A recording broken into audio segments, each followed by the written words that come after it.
Hey, gentlemen, it's Ant. You're on in about 30 seconds. Here. That's TECOVAS.com. In these troubled times, don't take chances. ExcelRoofing.com. You don't pay a cent until you're content.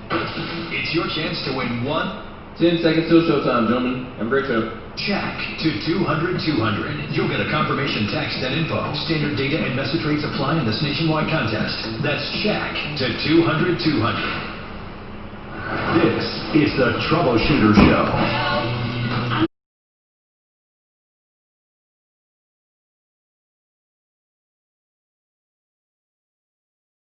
Hello, Tom Martino, your troubleshooter. Welcome to the show, 303-713-TALK. That is our number, 303-713-8255. Here to help you solve problems, to answer questions, and to take complaints. This hour brought to you by realcbdthatworks.com. An anti-inflammatory, also natural pain reliever and anxiety reducer, realcbdthatworks.com. You go to that website, put Tom in the promo code, and get 30% off. realcbdthatworks.com. And it is real, and it does work. Hey, we're going to talk about a lot of things today. Matt wants to talk about damages to his vehicle from a tinting company. Rick wants to talk about a loan, so we'll talk about that and more. Whatever is on your mind, give us a call, 303-713-TALK, 303-713-8255. More violence in Wisconsin. People, here's the thing. It's become fashionable to protest and demonstrate. But what about when they destroy people's livelihoods? Do they have a right to defend their businesses? I'm just going to say it like it is. The general thought is, from more liberal progressives, again, I'm not trying to be political, is that property is not worth defending over life. Let them have it. Don't worry about it. You can recover. Others feel... Then we should let China have the United States. More conservative people feel like you have a right to defend your property and that it's your livelihood. There is a definite party line drawn there, and that there's no excuse for breaking the law.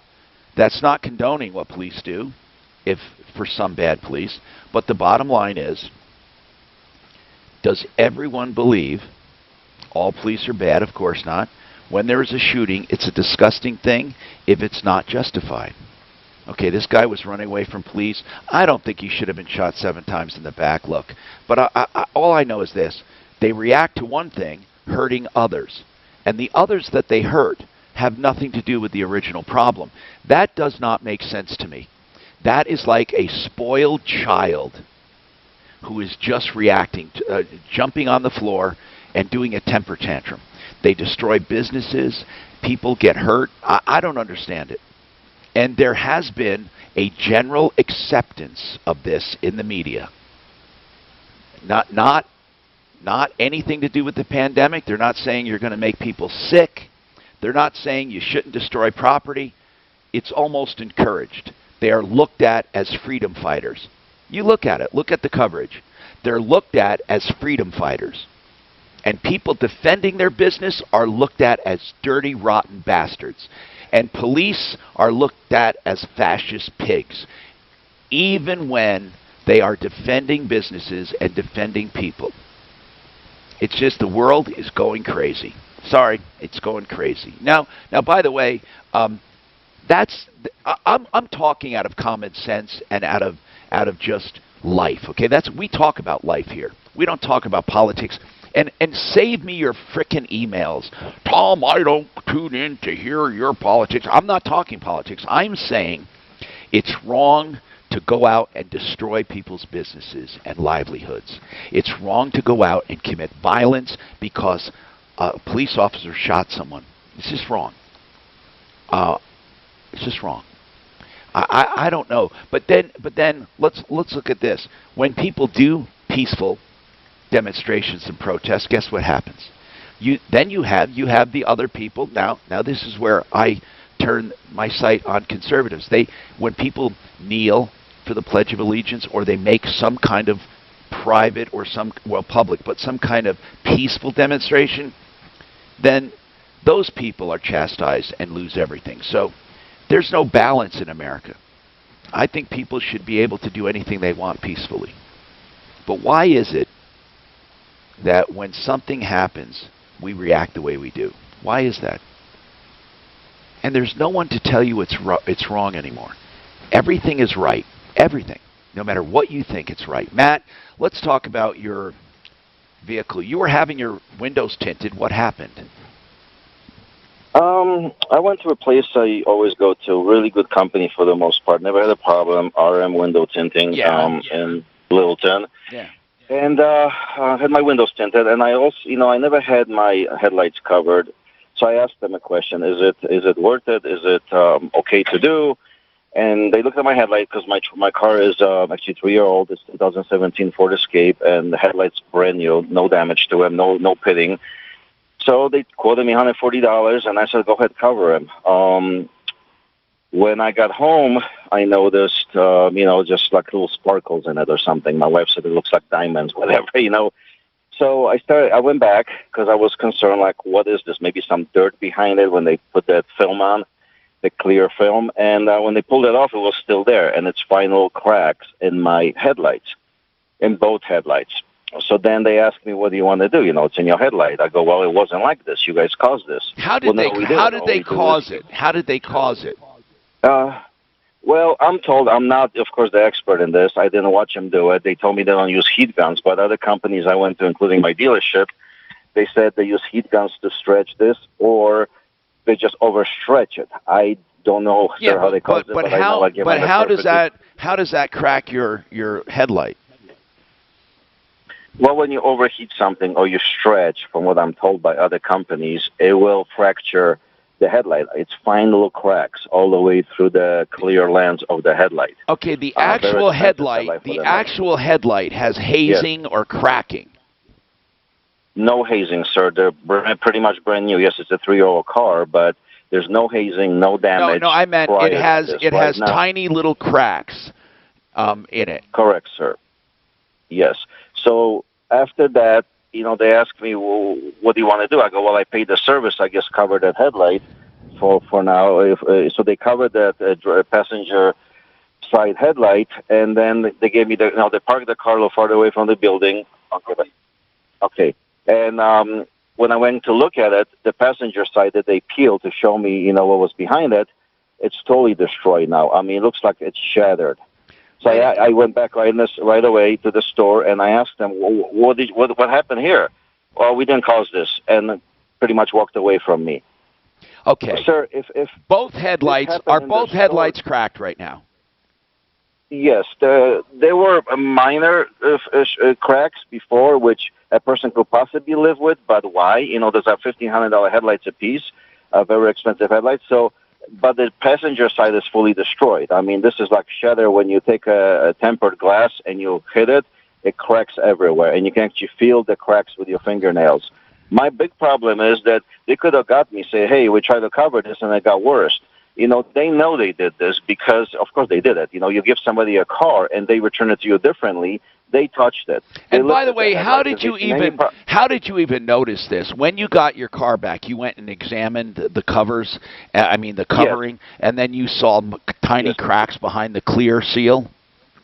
What do you think they I did? seen something, but I thought it was hazing, maybe just moisture. He said they heated it, Mark. He said they probably used a heat gun to stretch the film. Is that 3M product they're using, do you know? I think so. I got their business card. I don't know exactly what product they use. I think, in this heat, I don't think they have to use a heat gun. I mean, I don't. Did they actually use one? I don't know how putting that on could cause this. You put the clear bra, basically, material over the headlights, right? Yeah. And then people do it on their mirrors. People do it on the front. Oh yes. Did they put it on other areas of your car? No, just the headlights, because I knew they were expensive. I want to protect them. The difference is this time that the headlights on these Escapes, they're kind of large, and they have a flat spot on top. They cover the front and the top. So there was the other shop that told me that they maybe overstretched it, overpulled it, suffocating, quote unquote, the lens and cracking it All I know, Tom, but I just don't understand the science behind that. No, listen, I understand what you're saying. But I gave them a good car, and they gave it to me broken, and they don't, take responsibility. Things happen. I'm in the business, too. If I make a mistake, I'm in construction, I have insurance. I'm liable for things. You don't blame somebody. I didn't bring them a car with broken headlights. Okay, this is what I'm hearing. I'm hearing online here that are yours lenses plastic or glass?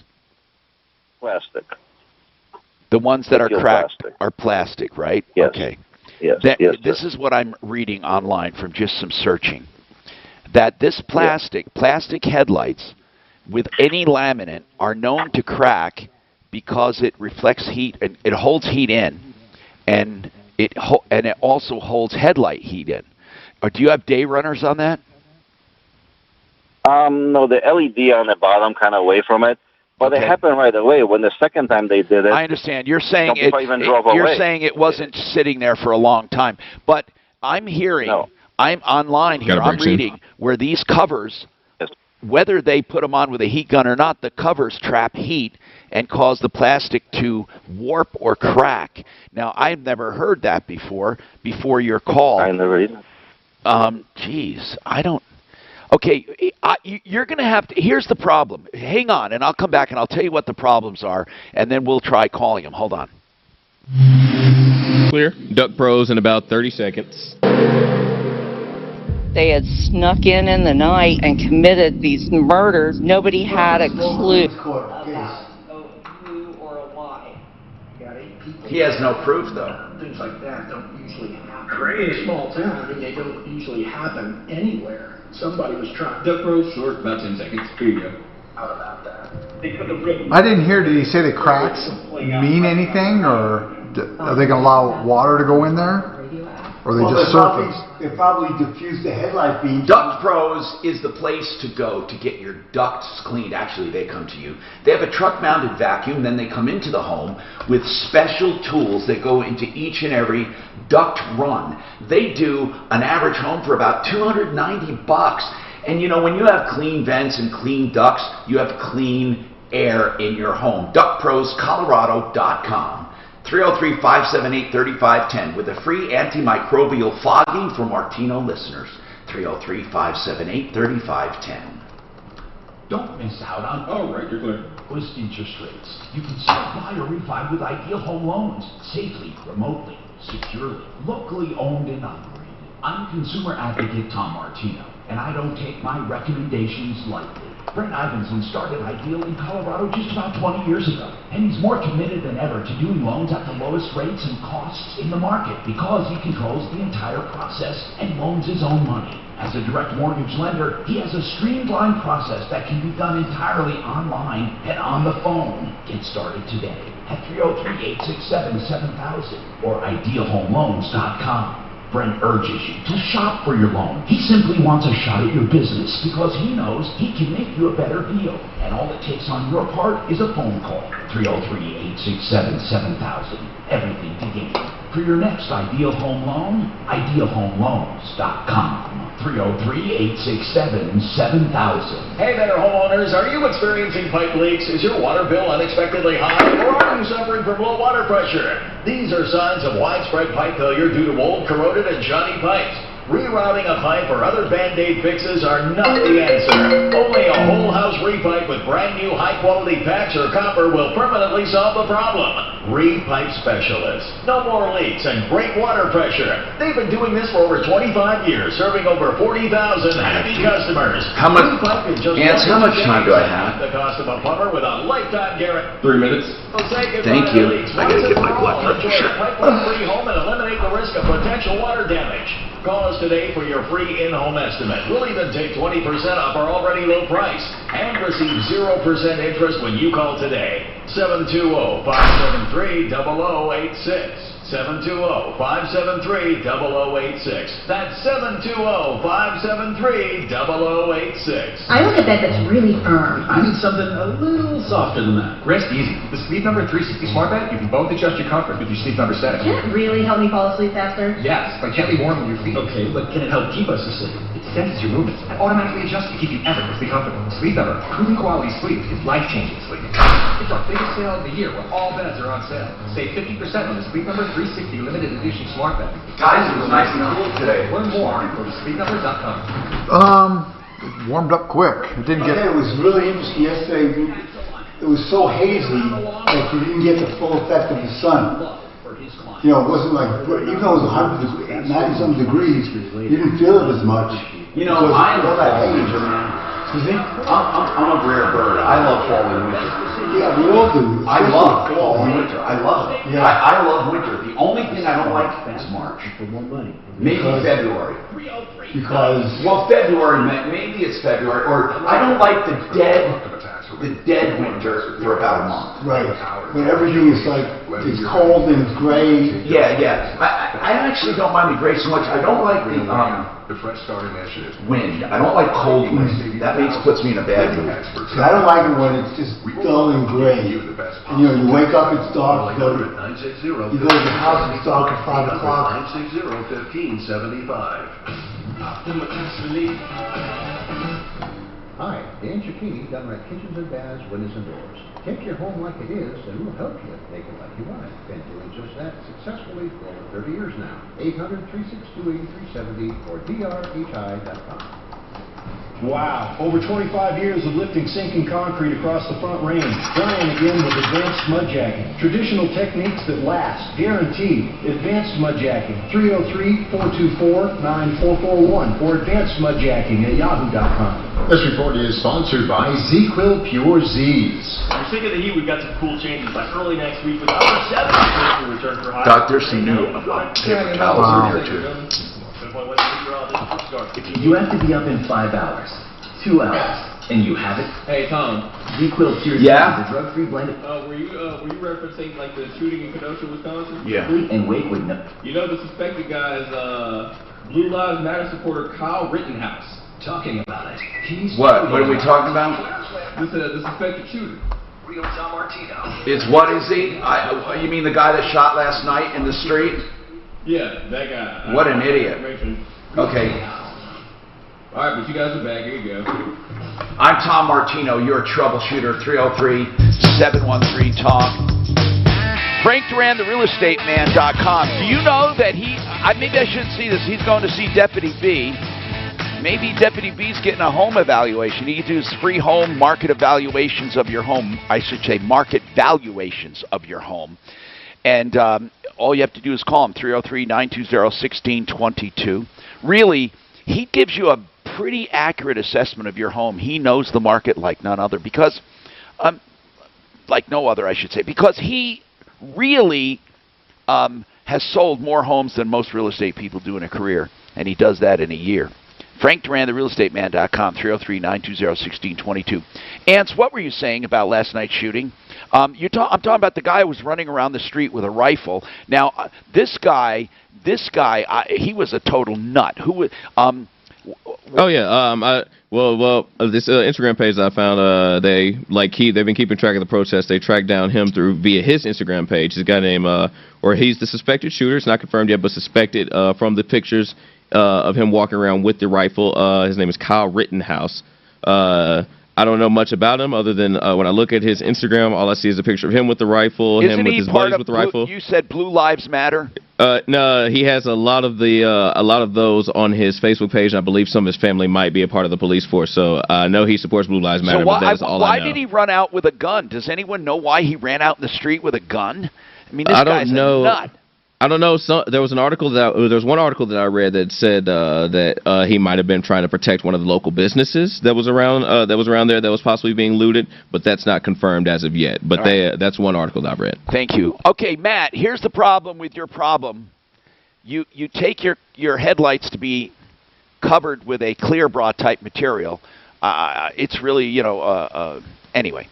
Here's the problem: is that you say they cracked your lens, they say they didn't. It's going to be a matter of proof and evidence. See, you are saying, well, it wasn't like that before, but do you have evidence of that? That's the problem. It's not like, do you have photographs right before you had them covered?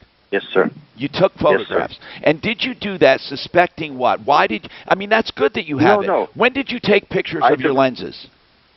That day? I took photographs when I purchased the car, when I brought it home from Groove Ford. And how long have you had that car? How long have you had it? 3 years.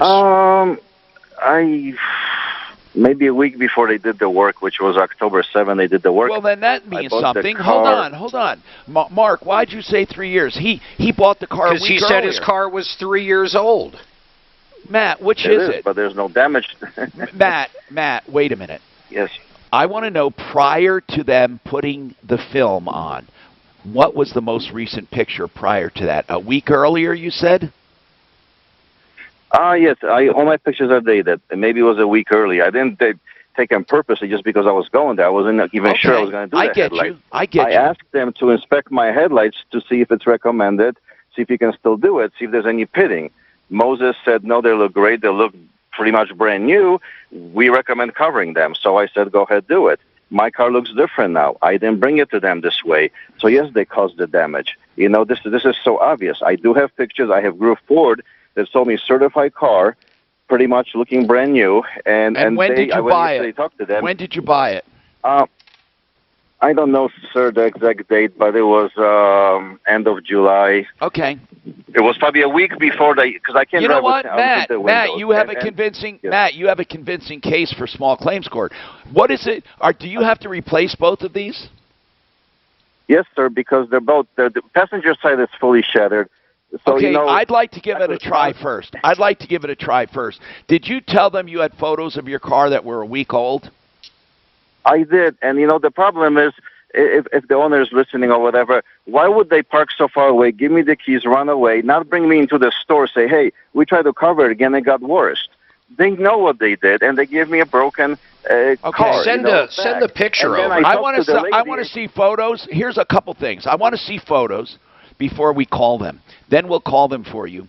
I'd like to see photos, and I'd like to see what you called your before photos, and then I'd like to see after photos. 303-713-TALK, 713-8255. Rick, what's going on with JFQ Lending? What's happening, Thank you very much. Yes, sir. Well, did a refi. The biggest hiccup in the beginning of the refi was DTIs. They said pay off your car, pay off credit cards, ran through all the hoops, paid them all off. At the end, literally at the closing table, they said, hey, I need a check for $56 to pay off Big O, and I need a check for Kohl's to pay them off $1,500. No problem. Paid it off. We have since been closed and funded for 2 months. I'm getting ready to make my first payment. I get emails today. They want proof of these payments, or the $285,000 loan is going to become due and payable now. Wait a minute. They told me, Rick. Yeah. Yes, sir. Right, you're telling me you've been closed for 2 months, and they want proof that you did what you said 2 months ago. Yes. Okay. I have two questions. Why now do they want it? But the other question is, why not? I mean, tell me the big deal about this if you did what you said. Yeah, it's a pain in the ass, but okay, but why do they want it now? Did they say? They just said underwriting says they need it now. But why'd they close you without seeing it? With these guys. Okay. Well, the ironic thing is I gave them a check at closing. They never sent the checks out. They just found the check. But I paid it off anyway, doing my own due diligence. Hold on. Then just send it to them. It's zero. Then give it to them. I'm sorry? Why don't you just give them the proof? They're not accepting that. What do you mean they're not accepting it? They just said, I need better proof. I need a statement. I said, Big O Tires don't send statements when you have a zero balance. What proof did you give them? I gave them a statement, my August statement, because after I closed, after I funded, I used my card to buy tires. They said, well, now we see a $330 balance. I said, of course you do. I went and bought tires for my trailer. What does that got to do with the time when we were closed? You said something else that's confusing. You said you paid them the checks. They were supposed to pay the bills, the lender. Yeah. They were. Correct. We waited for weeks and weeks and Hold weeks. on. Where are those 2 checks that you wrote at closing? We sent them with the notary to give to them. Okay, where are they now? Are they still outstanding checks? The Kohl's one, we waited for weeks. It never cleared, so I canceled the check. Good. And then I called Kohl's and I paid them over the phone because I knew I still had to pay it. All right, good. So And what'd you do with the other check? The other check, I didn't do anything because it was only $56. But my wife just, when we made our normal payment, she just paid it off anyways. So they're holding a check for $56 somewhere. Do they acknowledge that you gave them 2 checks at closing?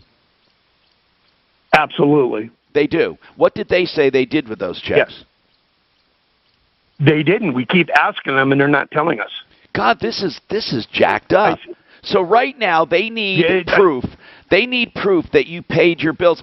I don't see how they can call your loan due and payable. This thing is weird. Here's what I think happened. I think basically, Tom, I told them, I go, you know what? And I wasn't nice on my emails. I'm not going to lie to you. I called them a bunch of amateurs. I said, look, man, you're not getting anything else from me. We're done. I'm done with you guys. Their response was, and I can send you the email, look, if you don't want to honor your agreement, we're not going to honor ours, and we'll call that $285,000 due and payable right now. We should call Brent Ivinson and see if there's anything in any normal contract where they could do that. I think there is something that says if you lied or gave false information. I do too. But here's what I want to know, Rick. You can show that the day after funding, you had a 0 balance.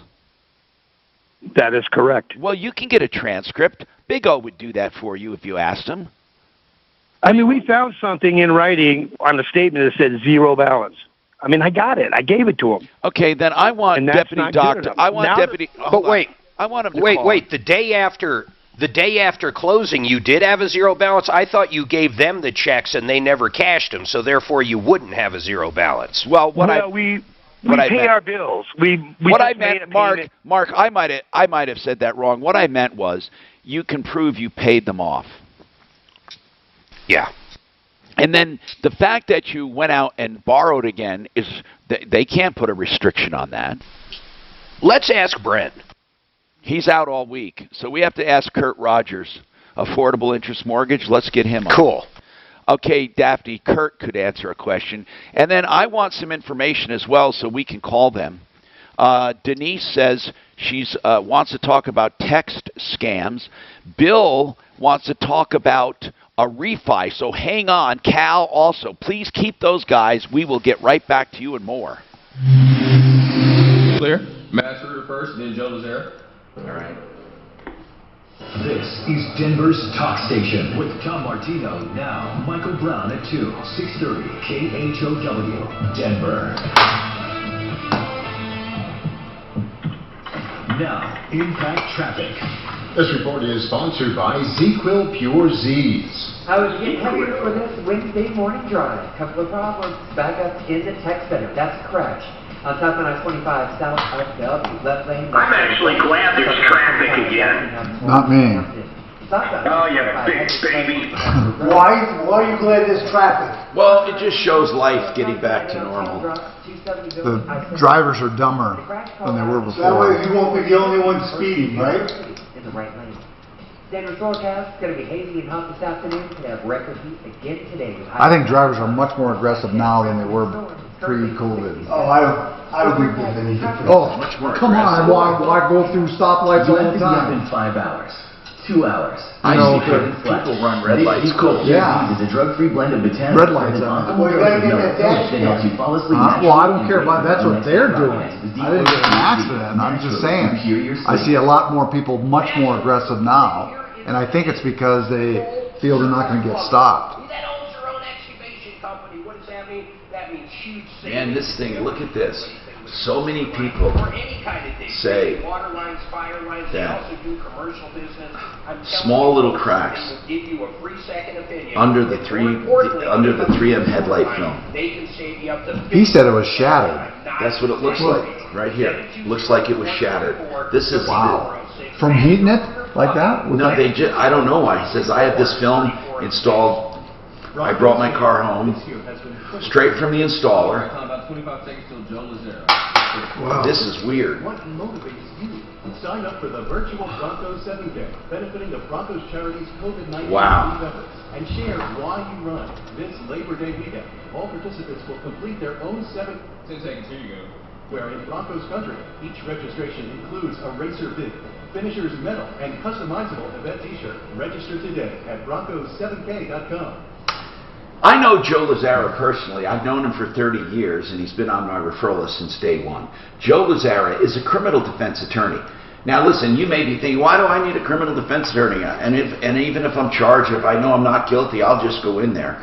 So many people think they can do that. You know, this is not a perfect world. It's not a perfect system.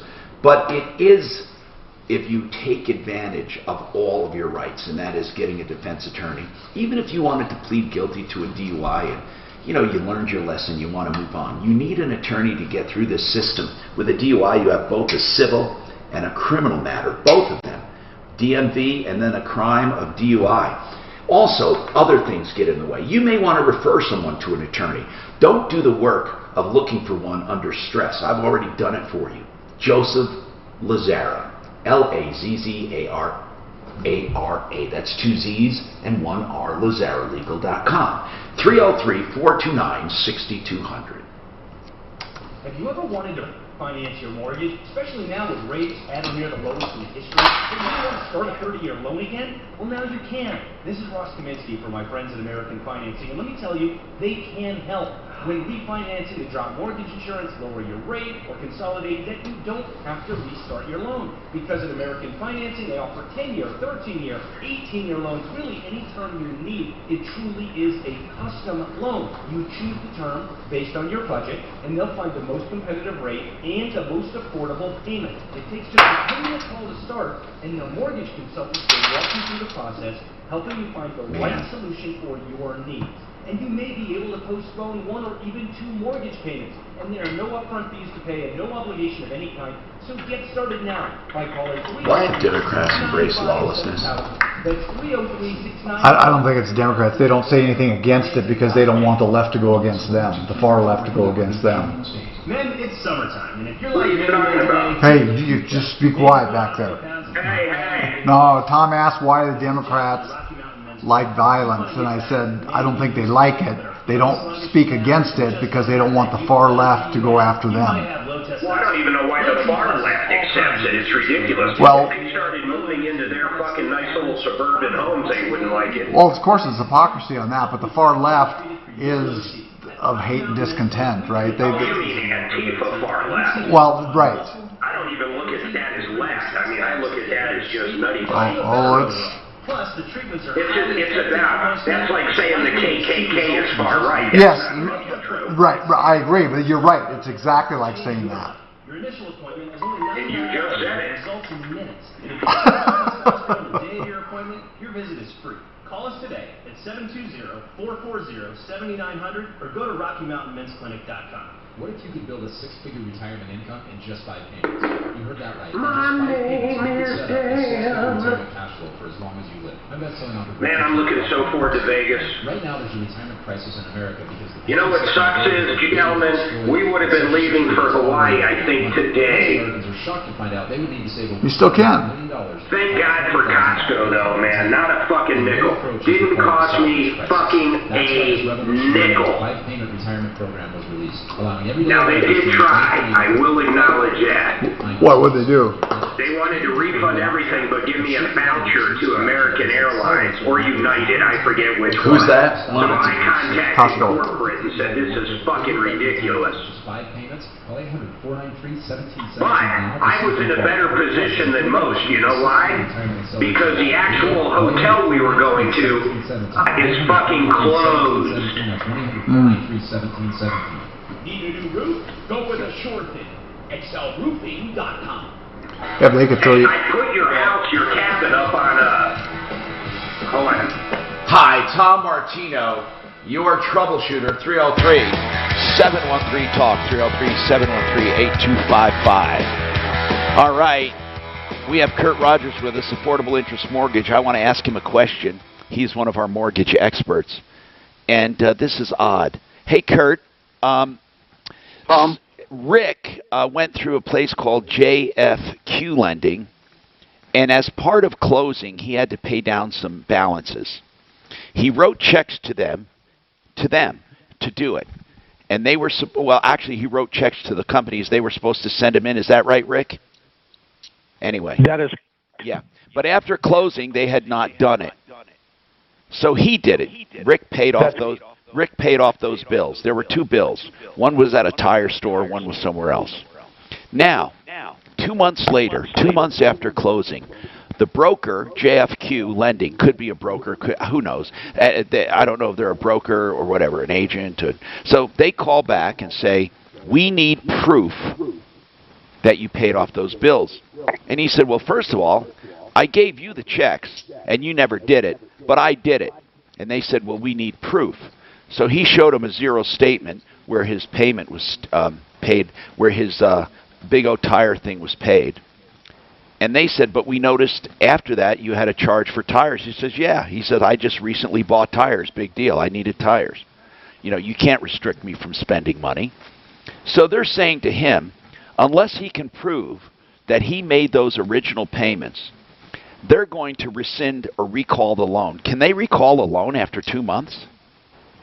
No. I mean, is it possible that they're brokers and they couldn't find someone to take it and that they're stuck with it right now and they can't, their wholesaler pulled this on them and said, we need to see this or that? That's my guess. Well, yeah, that very few people know that, but you could be very correct in that one, Tom. One of the questions I like to ask Rick is, you mentioned he said he gave them checks. Yes. Did they ever cash those checks? No. No. So in the loan, when they did the loan, were they not supposed to give you the checks to pay off those two bills? He wasn't paying for those bills. They were little. He wasn't paying for those out of closing proceeds. That was a condition. Okay, that was a condition before. Right. He was just required to pay him off after the loan closed, which he did. No, he was required to pay him off before the loan closed. Which he did. Yes. Well, he gave them the checks, but they never paid him. So then he said, they called him and said, by the way, you know, basically we never paid those bills. We need proof you did. And he said, I don't know why it's a big deal for him to show proof. He said they won't accept the zero balance. What do they want, Rick? What exactly do they want from you? What do they want? Well, that I'm not sure. We're waiting for a response. Their last email was, okay, we got it figured out. We're done. We were able to do something with the checks. 4 minutes later, they said, well, wait a minute. Now we see you spent $335. And my response was, well, of course I did. I needed tires. It's my money. We already funded, let alone closed. I'm ready to make my first payment. And why is this an issue? What are you people doing? And I haven't heard from him yet. Do you actually have a lender? I mean, to make a payment to? Did they tell you who the underwriter is? Ironically, it's JFQ. It's them. Oh no! See, they got stuck with this. I think, Kurt, you're right, Tom. Kurt, I think they got stuck with it, servicing it, and they wanted to place the loan. And everywhere they go, they say this guy's ratios are off because he owes $300 on this. He was supposed to have zero balances. What they don't realize is that the $300 was done after closing. Kurt, they can't put a restriction on you after closing, can they? Can they tell you you're not? No. No. The question I have, though, is, Rick, you talked about you paid them off before the close. You never charged for the new set of tires till after you closed and after you funded, correct? That is correct. And the documentation of the checks, the documentations of the check that you wrote to them is going to be showing that it was paid in full and it was done. No, but those checks were never cashed. They were never used. They never... No, not the ones he sent to the lender. The ones he went out and paid off himself. He did it by phone. But he still paid them off prior to the close. So they closed, and he never charged the He's got to be... I am positive... Right. I am positive if he's telling the truth, he should be able to show that he had a zero balance before or right after closing. Right. Right, and after funding. If they fund a loan, once they fund a loan, it's in their lap if they didn't do their due diligence. It's not his. He's not required not to be able to charge on that account again. And so what should he do? I mean, he said he showed them proof, but they're not accepting it. I think they want him to pay off that $300 so they can sell the loan. At this point, the ball's in their court, in my opinion. Okay. If they send him documentation with a threat of he has to pay off the loan or whatever they want to threaten, that's when he picks up the phone and calls DORA. Okay. The Department of Regulatory Agencies. Listen. Yep. Call them and explain the situation to them. Kurt Rogers has been with me for years. I got a question for Kurt. Yeah, but we have to take this break. So if you want to wait, Kurt, you can answer a question for Mark. That would be great. Affordable interest mortgage. Yeah, it's a big one for consumers. And huge. Then Rick, you need to right now just let them handle this, and then call us if it gets if the threat gets to another level, okay? Because we will go after them. I'm Tom Martino with more coming up. I'm going to have them call you Captain Queen. Not a minute. Tell your smart device to play 630 KHOW on iHeartRadio. Then you can hear Did you ever see the movie The Kane Mutiny, Tom? in the afternoon. Getting 630 KHOW from iHeartRadio. Denver's talk station. Are you talking to me? Yeah, did you ever see the movie The Kane Mutiny? Now, you gotta watch it. Traffic. What is it about? It's sponsored by He got this Z's. captain on a warship, and Humphrey Bogart plays the captain, and through the whole thing, he has these metal balls. And at the end, they try to prove that he's crazy, and he's in the witness stand, and he's going like this, and he's sweating, and they kind of prove that he's nuts. But the whole thing revolves around the fact that he has these metal balls that he keeps doing what you're doing with. I love these things. Look, I love these things. These things are just such great doodlers. Look at that.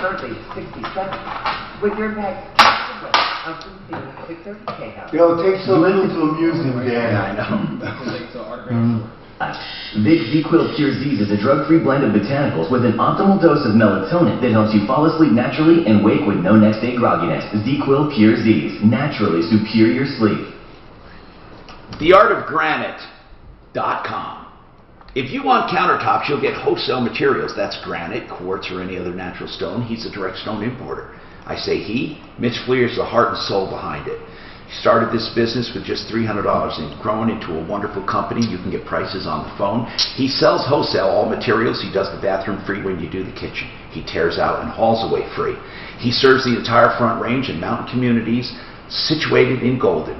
Get a price on the phone, 303-386-5919. TheArtOfGranite.com. Sebastian Show with Pete Cornelli and Sebastian Maniscalco. It's the week. I'm going to talk about you guys don't even know. Okay, say that again. We didn't hear you. What I'm going to be talking about and asking Kurt about, you guys are going to be fucking shocked. Okay. I'll bet not. I'll bet not. I'll tell you what, you're going to be glad you fucking got your loan done when you did. Are you saying about that higher interest rates for, not interest rates for closing costs? It's not closing costs. Well, Yes, they are. Yes, they are. Interest rates. What are you talking about? No, it's closing costs. I guess you'll see what I'm talking roughly. It's the 0.5% that it's only for what's it called? Most every fucking loan out there, you have Fannie and Freddie. Fannie and Freddie. Yeah, they're not most every loan. What are they going to add a fee?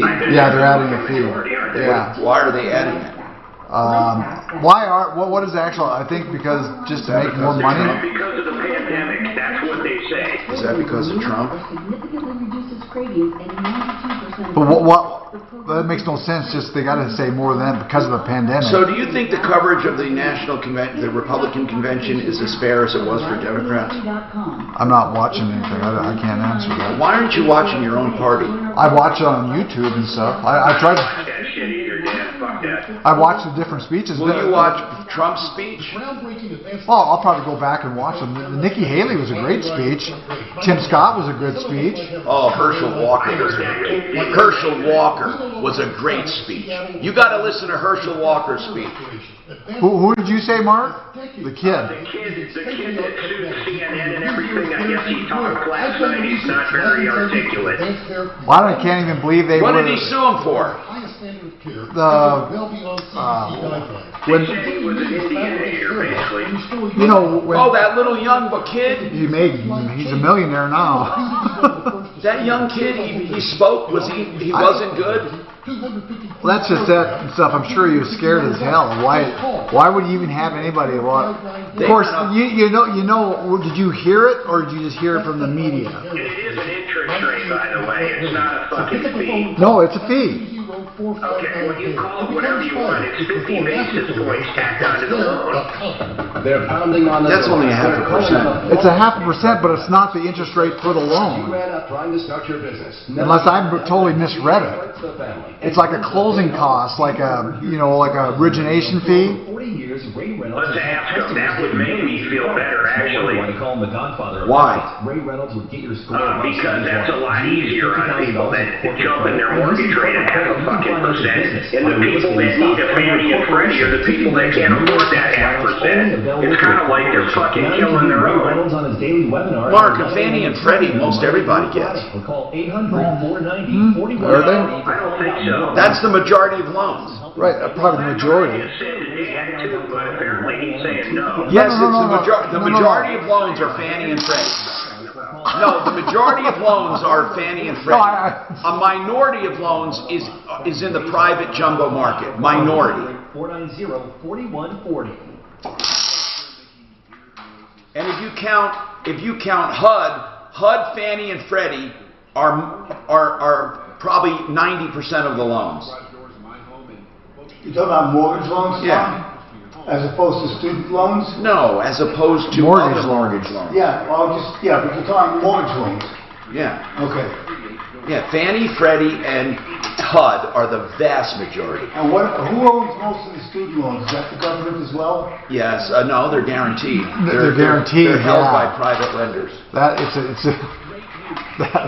There's $1.6 trillion in student loans. Which will never be paid. It's how they set that up. I'll guarantee you that's a Democrat thing. Well, the Democrats set it up knowing they were going to forgive it. And what about the people who paid their loans off? Oh, I know. Well, how about those kids that went to medical school and they paid their tuition and then they said, oh, your tuition is forgiven, and all the kids that already paid, what happens? Yeah.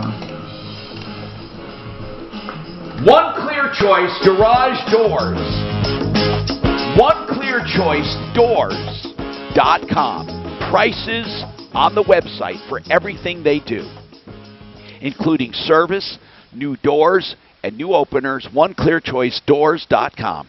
720-370-3987. A top-notch garage door company with service 24/7.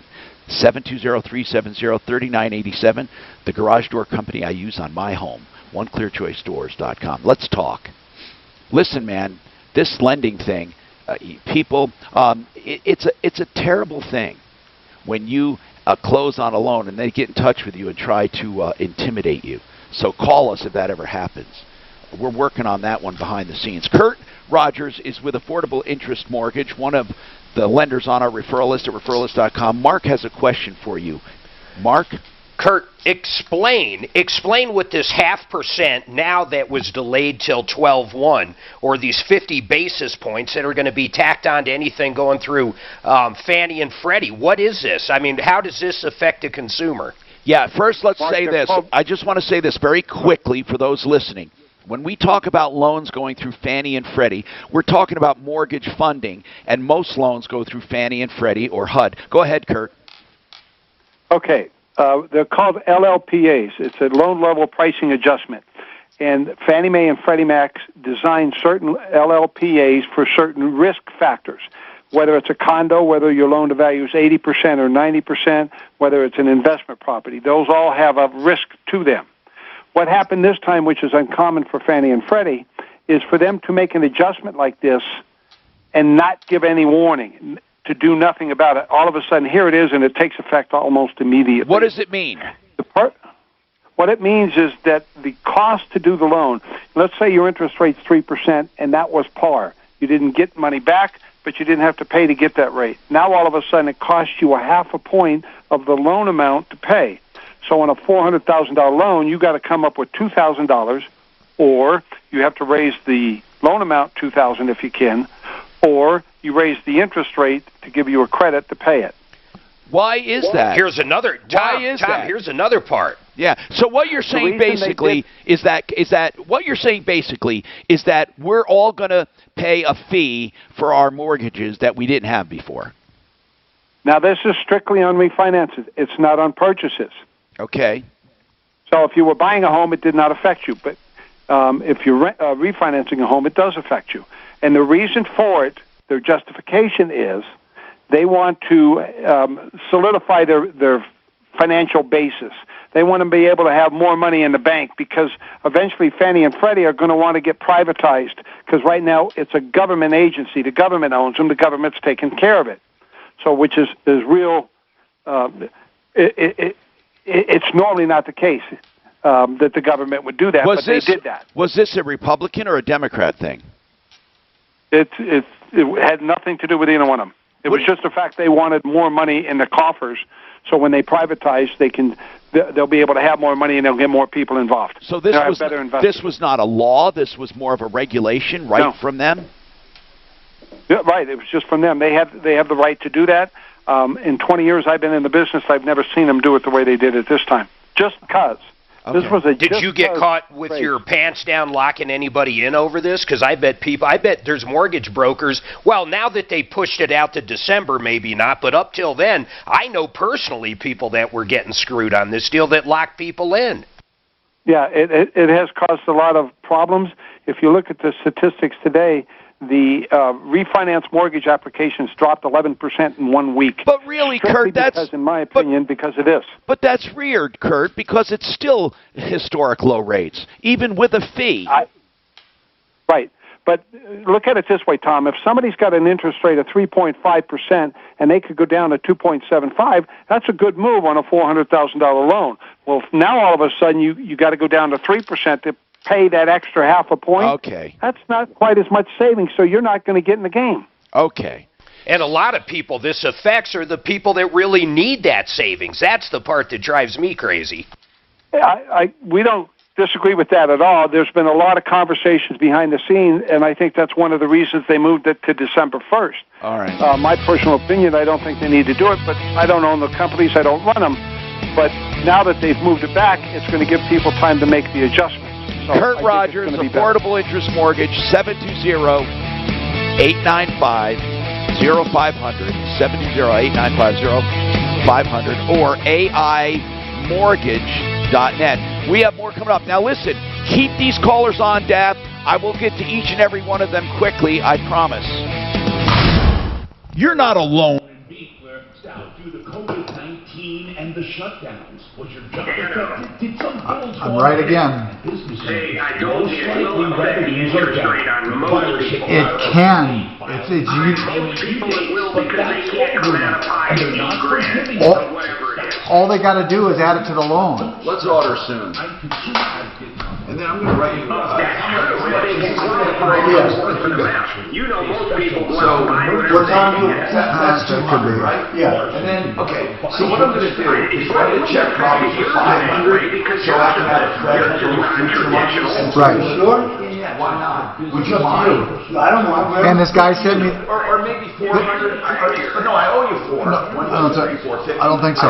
It'll be 200. Okay, so 400. Okay. It's already done. I just don't want it to get too much. Yeah, I'm not worried about it. Bastard. You know what's weird? I got a check in the mail yesterday for $38 to my. She's part of it. No, but the funny thing is, about a month ago, I got He's also rented out. for $3,000 for tax refund. Did they recalculate? Boy, the guy sent the pictures. It does look pretty bad. Are those lenses? No, but why would I get 2 separate checks? I'll send them to both of you guys. That's so weird. Yeah, I'll tell you what, man. I am tired of paying taxes. Well, why don't you become a sovereign citizen so you don't have to? Here's the deal, man. They caught me, really. They said it was disingenuous, and it was. They caught me. You know why? I took a business expense on my condo. Yeah. And I was writing it off, enjoying it, right? Never dreaming I would make $700 grand. I made condo? Yeah. So when I made $700 grand on it, I went back to my earlier taxes and amended them to take the condo out so I could do it personally. Because personally, I wouldn't have all the tax. I'd have 500 excluded, right? So, as a result, they came back and said, fuck you, and they penalized me double. So that's called, Larson said they do that to people who they think are playing the system. And they're kind of, I mean, if you want to talk about reality, I really did. I really did. And they caught me. But now I got it. They said since it's the first time I ever did something like that, I can ask for mercy. Does the IRS ever give mercy? I don't know. He said they might. He said they might. That would be awesome if they did that. So it's only, I say only, the penalty is $22,000. It's not going to break me, but fuck, that's $22,000. Yeah, that's a lot of money. That's $22,000 I can't spend on lunches. What? That's bullshit. 22 grand and you can't stand for a kid. Thinking about life insurance? I'll call at 11:30 so we get lunch around noon. How's that? From nearly a dozen. Let's put it this way, Dan. I will never even buy fucking forks and knives again in my life. For example, I swear to God, never. Tom, I'm with you. I do not like waste. I do not like waste. Not like what? Waste. Oh, I don't either. My kids. Oh fuck! I can't. But I'm saying, I mean, if we would have left the stuff there, they just would have tossed it. My kids read waste. I can't stand when I see them fucking do stuff that's waste. There was nobody as thrifty as my grandma. Oh, jeez. All the bread ties, you know, they used to wrap ties around the bread. She keep them? She kept them. She had bundles of them. Wow. Well, I don't know about your family. Tom, you might do. My grandparents, all four of my grandparents, came from the old country. My parents did. Really? Yeah. Wow. I'm first generation. And all my friends had the same thing. Their grandparents came over here, their parents had high school educations, and all of us had either college or postgraduate educations. And they believed in that. Oh, yeah. I had, of my 15 aunts and uncles, one of them went to college. Yeah, all my whole family. But then of the grandkids, of the immigrants, 100% went to college. Yeah, see, I have my biggest problem. And it's the same deal. You got your degree, and I'm sure your kids.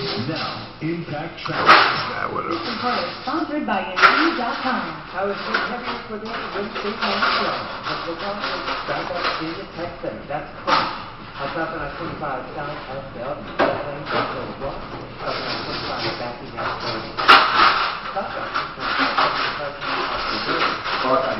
I'll have silverware for the rest of your life. In Colorado, you can get that extra $300 in unemployment now. Is it 300 or 400 if the state kicks in that 100? I don't know if Colorado's kicking in the 100. I know South Dakota's not. Kentucky and Montana It's are. finding a high impact. Hey, boss, let me ask you this. I got my tax refund about a month ago, and then yesterday I got a check for $38. That's a tax refund. Do they recalculate it? Maybe it was one's from the state. No, they're both. No, my state I got separately, but this is from the feds. It's only $38, but I can't imagine why they would recalculate it. No idea. Isn't that weird? No idea. So if I take that 38 and your 10 you owe me, I have 48. So you were... A long way to get there. Yeah, I was gonna say that. Well, I wanted to sort of, it was like a tease. I wanted to suck you in. Like you're still on the horse and wagon there. I got a tax penalty mark of 22 grand. I had a fucking small penalty, nothing like that, but... And Larson's helping me. What was it for, not paying enough during the year? That shit that I did with the condo. Oh, interesting. When I went back to amend, they said, okay, sure, you want to play that game? And then they took the exact amount of tax due and doubled it. They fucking stuck it to you. I know. That's bills to 200-200. This is the Troubleshooter.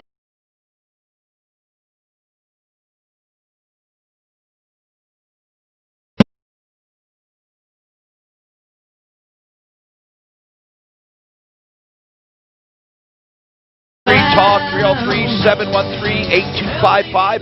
I give out that number so you'll call. You called, so let's get to the phones.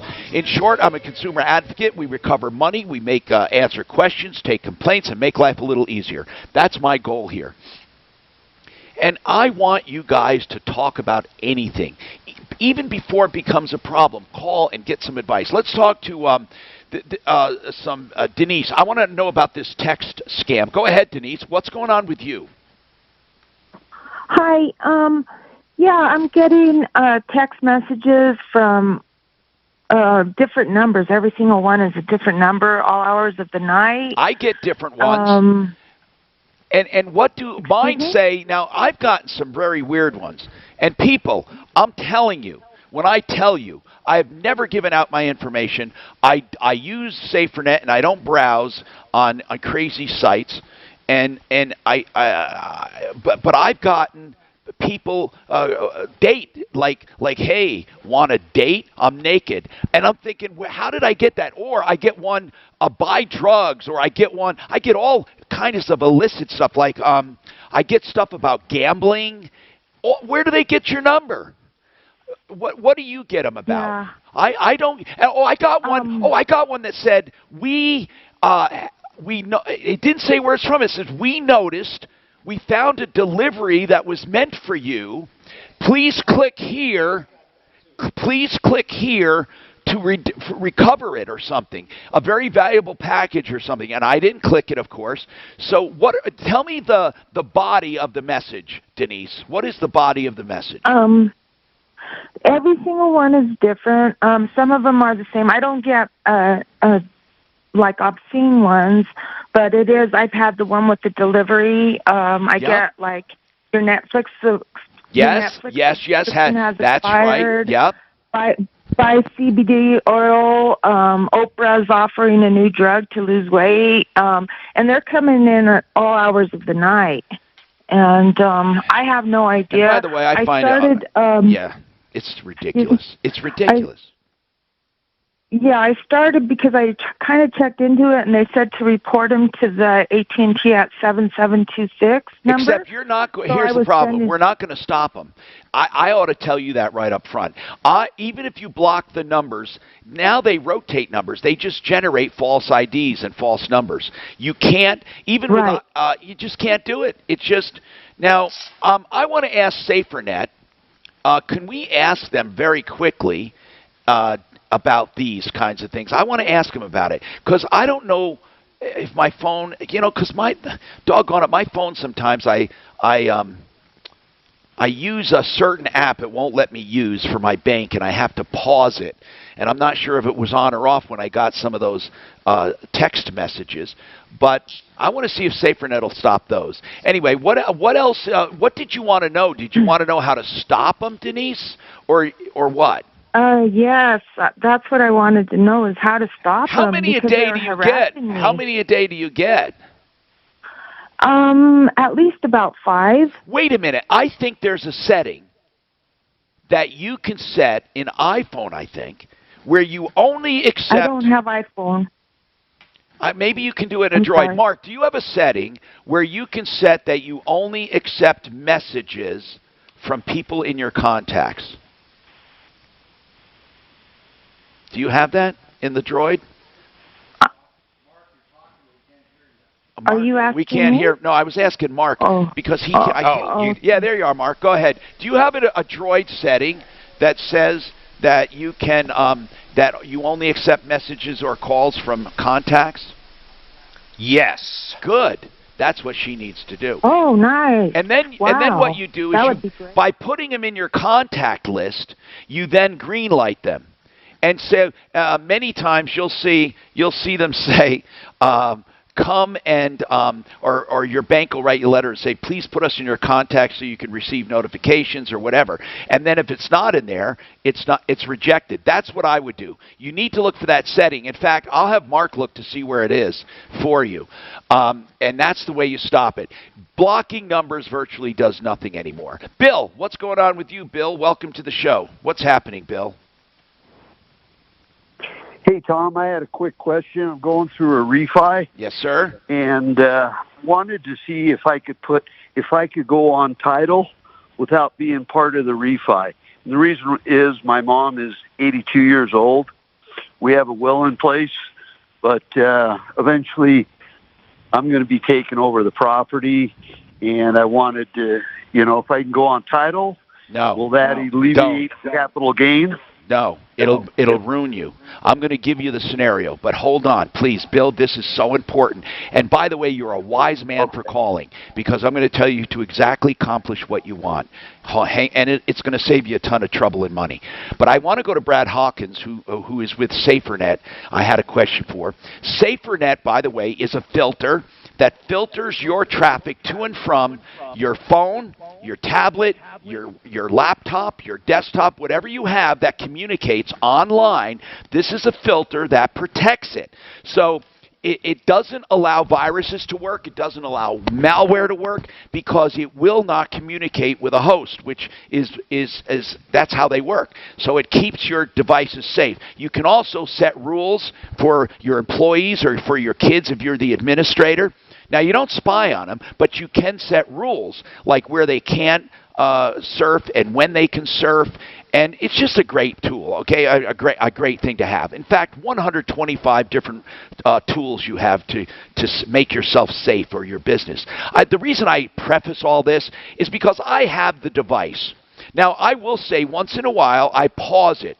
There are a few sites. One, I was making a restaurant reservation, and for some reason, SaferNet was stopping it, so I paused it. But I want to ask Brad. Brad, when I get a text that says, hey, good looking, I'm ready for a date, I'm here naked, or I get one that says, buy drugs here, or another one that says, we've discovered a package for you, and click here. It was probably Dan. Yeah, click here to redeem it. So, Brad, when I see those, does SaferNet stop those from coming to you, or they come to you but don't do anything? Like, can you get those messages when you have SaferNet? Well, if it's coming in over your text, yes. We can't stop a text from coming in. Okay, so if I clicked on that that said we have a package. Click here to redeem it, a prepaid package or a valuable package for you. They try to get you to click a link. What would happen if I clicked that link, let's say with and without SaferNet? So with it, they'll probably take you to a website that will download a virus on it or do something harmful, gather information off your device. With SaferNet on it, it will just pop up a screen that says, sorry, you're not allowed to or not able to go to this particular site. Oh, so good. It'll keep you from going to those It'll keep you from doing locations something that are stupid, right? It keeps you from doing stupid Exactly. things. Okay. Exactly. And I want to ask this, and I promise you, and I know everyone says this, but I have done no illicit surfing with my phone or anything. How do I get on these lists for meds or for the naked women that want to date me and packages that are waiting for me? How do I get on these? How do they do it? If I had, it must have been a time when SaferNet was paused, because there are times I pause SaferNet for certain apps. But I want to know, with SaferNet on there, just tell me, how do people get my cell phone to text me? Do they do it at random? Honestly, in the dark web, your information is being spread all the time. Okay. People are buying massive lists and uploading them. So it may or may not be something you've done. Because here's why. I know that on one of this lists with this woman, she says it's a woman, there were 45 phone numbers on there along with mine. And it wasn't like a hidden list. And somebody wrote back saying, get me off this list. They were so mad. And that's the worst thing they can do is respond, right? Oh, yeah. Because what does that do? That puts on a list that says that's definitely a working phone, right? Well, you're assuming at that point that it's a legitimate attempt of marketing, and most of those are not. So they're just pulling information. They're buying the information off of a dark web portal, and then they're fishing for someone to activate a relationship. Okay. Now, and that's what you don't want to do, is you don't want to activate that relationship. Now, here's another question that just begs the question. Let's say you have a cell phone or a computer, and you do want to surf. Let's face it. People want to gamble, or people want to look at girly pictures. I'm not sitting here holier than thou saying don't do it. Can they do it with SaferNet on? Well, you won't be able to go to gambling sites if that filter is turned on to block gambling sites, or you can't go to pornography sites if that filter is turned on. Okay. But if the administrator turns on access or gives themselves permission to be able to go there, then you can go anywhere you'd like to go.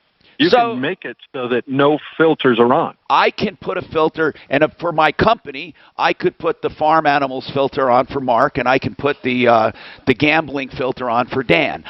You can literally define which filters are for which user, right?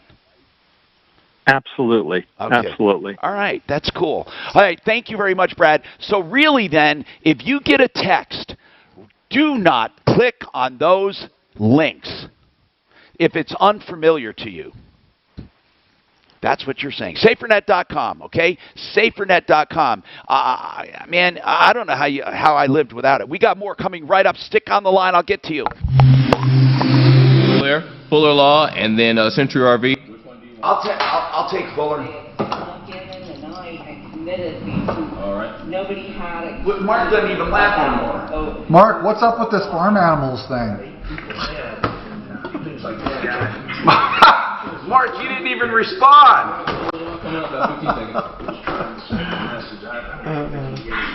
Farm animal reflex, bro. Farm animals. What's up with that? You've never gone to so many people ask neighbors and friends and brother-in-laws and cousins when they need advice. They do. Or they go to next door, Hey, if they get in an accident, they're injured, they ask everyone. You can ask John Fuller. Fuller Law, a personal injury attorney and expert, free of charge. That's right. He'll take your calls. He wants you to make the right decisions. In fact, if you hire him, you don't even pay out of the pocket. Unless he collects for you, then you pay a small percentage. PersonalInjuryCO.com. Call him for free information. Seriously. 303-597-4500. If you're like us, a lot of time at home this year, and you may be realizing... Hey, Don, Dan? Yeah? Ask Foxes have gone to Mexico to see one of those donkey shows. See what those donkey shows? Donkey shows. Have you been at a donkey show in Mexico? And they're ready to help you Mark? sell your current home so you can find your dream home. No, he's more of a PETA person. Okay. He has microphones on. Is he having issues? No, he has no. He's doing this commercial. Stephanie hates when I do this. She says, why do you care what your trash is? I say, I do it so I can fit more. I don't do it to look good. Yeah, but you don't. You fill up your trash? You would be surprised the silly I didn't see that. So she hates when I crush trash and when I consolidate. You know, when I'm by myself, my trash, I only have to take out the trash maybe once every 3 weeks. So. Yeah, me too, Dan. How much trash could a single guy... When my son comes and stays there... My kids are here on the weekend, I'm emptying 3 bags. No, that's not the same one. Trash generators. I'll tell you what, my kids, tonight I got a dinner with Bonnie. Oh, God. Where are you going for dinner? I don't know, it's our just night together. He just loves hanging out, so, I don't know. But, what'd he say? What'd he say? I didn't hear it. Do a favor when I'm supposed to take notes for you when he does his spots. You mean on what not to do? When you said that farm animal thing, Mark said that's not bad. I'm telling you, Mark went to those donkey shows. That's why he knows all about it. I don't even know anybody who's been there. I'm going to tell you something. I've heard of that shit in Tijuana. I really heard about it. I've never been to it. And neither have I. But is it really true? Yeah. Oh my God. Who the fuck would want to see that? I know. It's entertaining, I imagine. No, I also have not. You could find a lot of women there. Hey, where'd you guys meet? Oh, well, we don't like talking about that. It was at a show. I think it's on Mexico's Got Talent. Yeah, right. It's a new show. I bet you they don't do it anymore. They probably don't do it anymore. I wonder if PETA ever got... Why? You think they wouldn't? Why? The things aren't... Like, do you think the sex trade is less in Tahiti than it... Well, not Tahiti, in Thailand than it was? Do you think... No, Thailand is... I'm just saying something like that is a little worse. Thailand was never known for that. Thailand was known for the fact that you can... you get these women for like pennies. Does anyone care about this? I mean, it's so cool. About what? My little magnets are so I'm telling you, you need to watch the Chicane Mutiny. They got what? What do you mean, nude? They got photos of this guy shooting one of the people trying to take the gun. No, I know. I saw it. Well, that was on the movie. No, not just the video. They have new shit now. Well, this guy was a right-winger, too. Holy fuck, man. They came out with more stuff on them? But then there's that other guy carrying that other... Why do you like rioters, Mark? Why do you love... Why do you think it's okay to riot? Why do you love destroying property? It's unbelievable these folks are doing this. I mean, it's crazy. No, it's terrible. You know... Protesting in any of these videos. America. I see a fucking sign. I see people running around. Really, look at the pictures. There's not one fucking sign like a protest. This report is sponsored by Z-Quil Pure. I want to protest. A few days away from turning the corner to some cooler weather, but maybe I have a simple mind, but this is healthy. This is like the coolest thing. Okay, check this out. This one picture, some guy is kicking the guy with the gun in the head. Okay, where are the photos, Mark? Fox News, just the same top story. All right, got it. I'm talking about the stills now. Okay. So you go up where and hit the? Do you hit the top one? Oh yeah. Now scroll down past the one where he's aiming the gun at the guy. Yeah. There's one where someone's kicking him in the head. I'm Tom Martino, your troubleshooter. 303-713-TALK. 303-713-8255. You know, this show is an escape. It's a place to go and get help and to just unload on stuff and not the same old crap we're talking about. All right, let's go to the phones because now, Bill, you said you want to be on title, right? But not on the loan. And just out of curiosity, Why don't you want to be on the loan? Well, my brother's going to go on the loan. My debt-to-income ratio, I'm trying to develop another property. Okay. I don't want that ratio. But here's what I want to tell you. Never go, in general, never go on a loan if you're not on title. And never go on title if you're not on a loan. Now, the reason for that is loan has a first lien. Therefore, if you're on title and not on the loan, you don't have power to cure. You don't have power to find out what's going on with the loan. You don't have power to do anything. Whereas, and then if you're on the loan and not on title, you're on the hook for everything, and people get to live in the house and claim the house. Even if it's foreclosed on, they're going to come after you. So here's the deal. In your case, you want to be on title because you want to have the house. It's going to be left to you. Is that right, Bill? Correct. Okay, and she's getting up there in years. The problem is once you go on title, the basis of that home becomes your basis, so whatever she paid for it becomes your basis.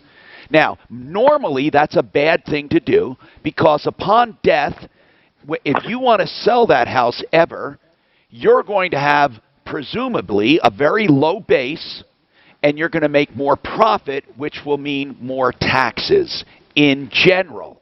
Now, some people are going to live in it the rest of their lives, and they're saying it doesn't matter, I'm never going to sell it, or it's going to be my primary residence, and I'm going to be able to deflect my wife and I $500,000 worth of gain, blah, blah, blah, blah, blah. But I still say it's a bad idea because if you're on title, just do a beneficiary's deed. That's exactly right, and that's what you call spoiling the punchline. So what you do to protect yourself is a beneficiary's deed. Mark's on the side going, beneficiary deed, or getting to the punchline. Yeah. Okay. So a beneficiary's deed. No. I wanted to explain why, but a beneficiary's deed is exactly what you need. All kidding aside, that means that upon death, it goes to you directly. However, you may not even want that, but that's better than what you were proposing. So you do a first deed of trust for the loan, and you do a beneficiary's deed for you and your mom. Okay? And you know what I would do, Bill? Okay. I would consult Blake Harris, attorney at law, for the hell of it. Just consult him. Free consultation. Call him. Say, do I need anything more than this? And he can tell you. He's a good guy, man. Blake Harris, milehighestatePlanning.com. So that's what I would do. Do you have any other questions, Bill? Yeah, I would just, we already have a will in place and stuff. Yeah. So when if something were to happen, I take possession of the property. Am I going to be responsible for taxes from her basis? Here's the thing. When you take over on a beneficiary's deed, the day she dies, the house is evaluated for that value. So you have to find out what it's worth on the day she dies. Then that will be your basis going forward. So if you sell it, like in a few days, you won't have any gain, and it'll be all yours. You see, that's the good part. If you have a higher basis, which will presumably be the day of her death rather than the day she bought it, then you're going to have lower taxes. If you turn it into a primary residence for yourself, it'll be even more low because of the exemptions. Now, what else? If you had taxes due on the house, you are responsible for any liens that are super liens. If the HOA put a lien on it, if utilities put a lien on it, if taxes put a lien on it, if a bank has a lien on it, yes, you don't get the house free and clear. You get it subject to legal priority liens.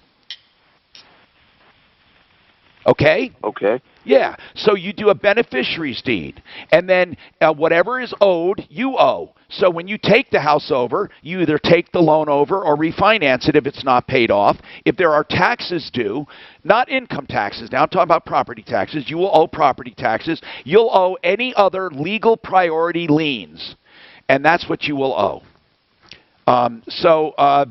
Also, if she has a bank account, does she have any money, any bank accounts? How much? Total. All cash. How much? Oh, Not a whole lot, maybe 20. Okay. You can also do a payable on death. You know, this can actually go without much of a will. She can do a payable on death, meaning the account is payable on death. It's just yours, period. You can do it. It's like a beneficiary's deed for a house. Well, he's got siblings and stuff, though. Yeah, yeah. So, I mean, presuming that you can work this out with them, you can do a lot of this stuff before death. Again, a good phone call to Blake Harris, milehighestatePlanning.com would be great. Now, Josh wants an appraisal for something. Josh, what's going on with you? This sounds serious. Okay, so I'm actually going through a divorce at this time, and we're kind of getting stuck on the issue of the valuation of the house that we lived in. She still remained in the house. She still remains in the house. But there's a matter of the valuation of the house at the time of our marriage and the current valuation of the house. Yeah, you need a forensic appraisal. You need an appraisal. Whose home was it when you got married? The day before you got married. Hers. Huh? Well, it was hers. It Okay. was bought with her funds. We moved in at the same time, but we didn't marry until about 2 years later. Okay. But it's her home. Okay, now, but here's what I want to know. You didn't marry until 2 years later. But when you guys bought the home, it was with her money at that time, right? Yes, correct. Okay, so on the day of marriage, you take the value the day before marriage, and you need a forensic appraisal who goes back in time and gets you a value for the day before marriage. Now you get an appraisal. Now you get an appraisal for current value. And then you are due, usually, because it all depends on checks and balances. I don't know what else is going on in the marriage, but usually you would be entitled to your portion, which is usually half of the increase in value. How about if he paid, though, before they got married, if he was chipping in for the mortgage for That's those why 2 I years, said... wouldn't he get benefit? Yeah, that's why I said it all depends. Now, if he was paying toward that house before they got married, she could say that was rent for living there. And she could say anything like that, or she could acknowledge that he paid down the loan or helped with the down payment. Josh, how is your wife, current wife, going to handle that? Is she going to be friendly with you on this? No, she thinks I deserved a zero and that I didn't really contribute to the household at all. Okay. What did you contribute? What did you contribute? Did you file joint taxes with her those 2 years by any chance? Yes, I did. No. Josh, hold on. Did you hear what Mark was asking? Did you file joint taxes the 2 years before you got married? Oh, excuse me. No. That's what I thought.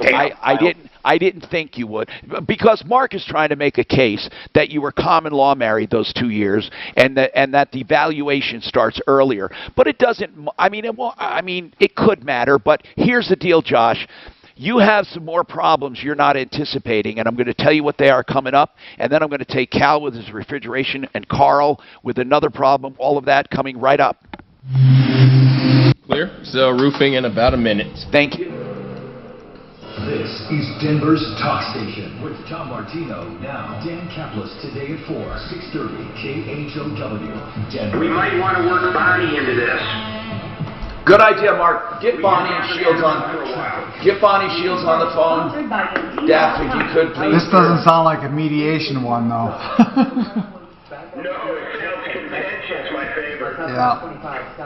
I thought he was saying they pay jointly, man. No, he said, yeah. He said something about contributing. I want to know what he contributed. You know, when I got divorced, they put a clause in our divorce decree that my practice could be evaluated, and she was entitled to half. And you know what she said? She said, Ken, it's your practice. I don't want it. Hey, Mark, I got that lens. I'll forward them to you, those cracked lenses. We had a great relationship. We just... But she said, it's yours. I don't want half of it. Use Indeed. Their flexible payment options mean But better they bang do for put your those buck. clauses No in. long-term Hold on. contracts. Indeed will even give you a $75 credit for your first sponsored job post What's at that? Indeed.com/high-impact. This is the cracked lenses. I'll send it. Excel Roofing. Jay Bretts. One and the same. He's the owner. Excel is his company as an excellent. I've known Jay for so many years, really. He was the first member of my referral list, or the second member actually on the referral list, and he's been there ever since because he really exemplifies what we're trying to do, and that's excellence and value and knowledge and experience and everything you want in a roofer.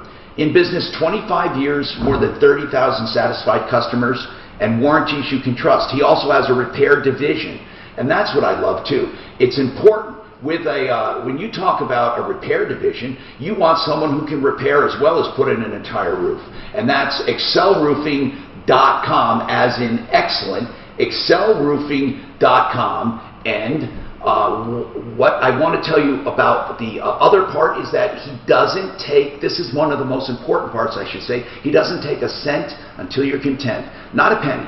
303-761-6400. 761-6400. Hey there.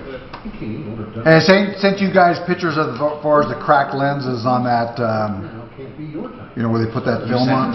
Sent it, yeah, to both you and Mark. Right, Todd? Of course, Dad. Man. With our unique cabinet resurfacing, they'll get that beautiful new kitchen, and without the mess of replacement, and in a shorter time too. You know, the bad thing about it, his proof is from a lot farther away. Okay, yeah, but you can zoom in on them. Well, hey, I know, but you can zoom in. And then one of the lenses isn't as bad as the other lens. Whether it's a tub to shower conversion. Okay. Now somebody on. Now hold on a second. Hold on a second. This is like we've done for decades. Okay, Todd. So that's not fucking. Those aren't cracks. They're pits. Okay, on the one picture it's pits. Oh, there's hazing. That hazing? Oh my God. No, but look. Okay, go. Keep on not going. Hazing. I see that. What do you call that kind of cracking? For some reason, I call it hazing. People don't like that word. What the fuck? Oh, you think that's hazing? I don't know. No, I don't. I'm using the wrong word. But what do you think it is from? So one guy on online that is weird. asked if that was on the film, but I don't think it would be on the film. I think it's actually on the lens. Now, what is this one here? See, I don't know what he's trying to do on some of these. Okay. I'm wondering if there wasn't some cracks in there, and then when they heated it. He definitely has proof it wasn't damaged. Mark, he has proof it wasn't damaged. In the best way possible, Larson will help you strategize and prioritize He's not there. your business and your personal. Yeah, come on, you pain in the ass. The only thing, as far as on the proof, they're taken from farther away. Yeah, but if you go up close, you can see it. Call now for a free evaluation. 844-LARSON Tax. That's 844-LARSON Tax. 844-LARSON Tax. Man, homeowners, are you Dano, I don't think there's I don't know if we could tell from these photos. These are signs of widespread pipe failure due to old, corroded, and shiny pipes. But you're right, on one of them looks like more pits or smaller cracks than on the other one. I wonder if the film almost acts like a magnifying on that. Did you send me the picture? I did. You got to open it up though.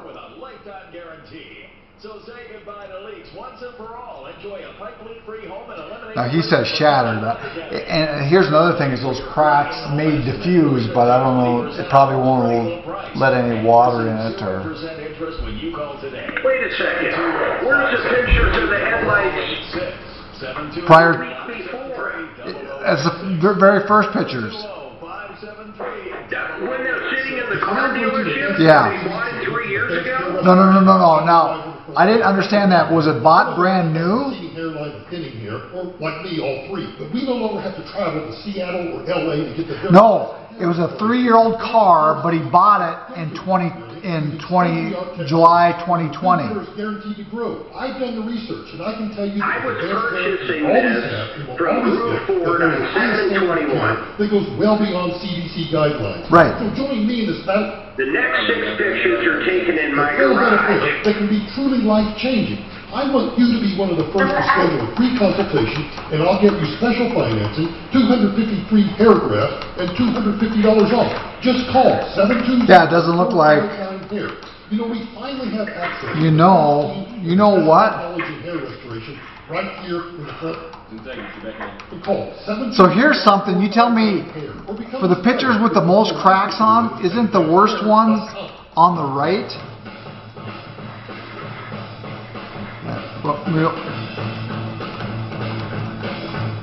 Hi, Tom Martino, 303-713-TALK, 303-713-8255. Welcome to the show.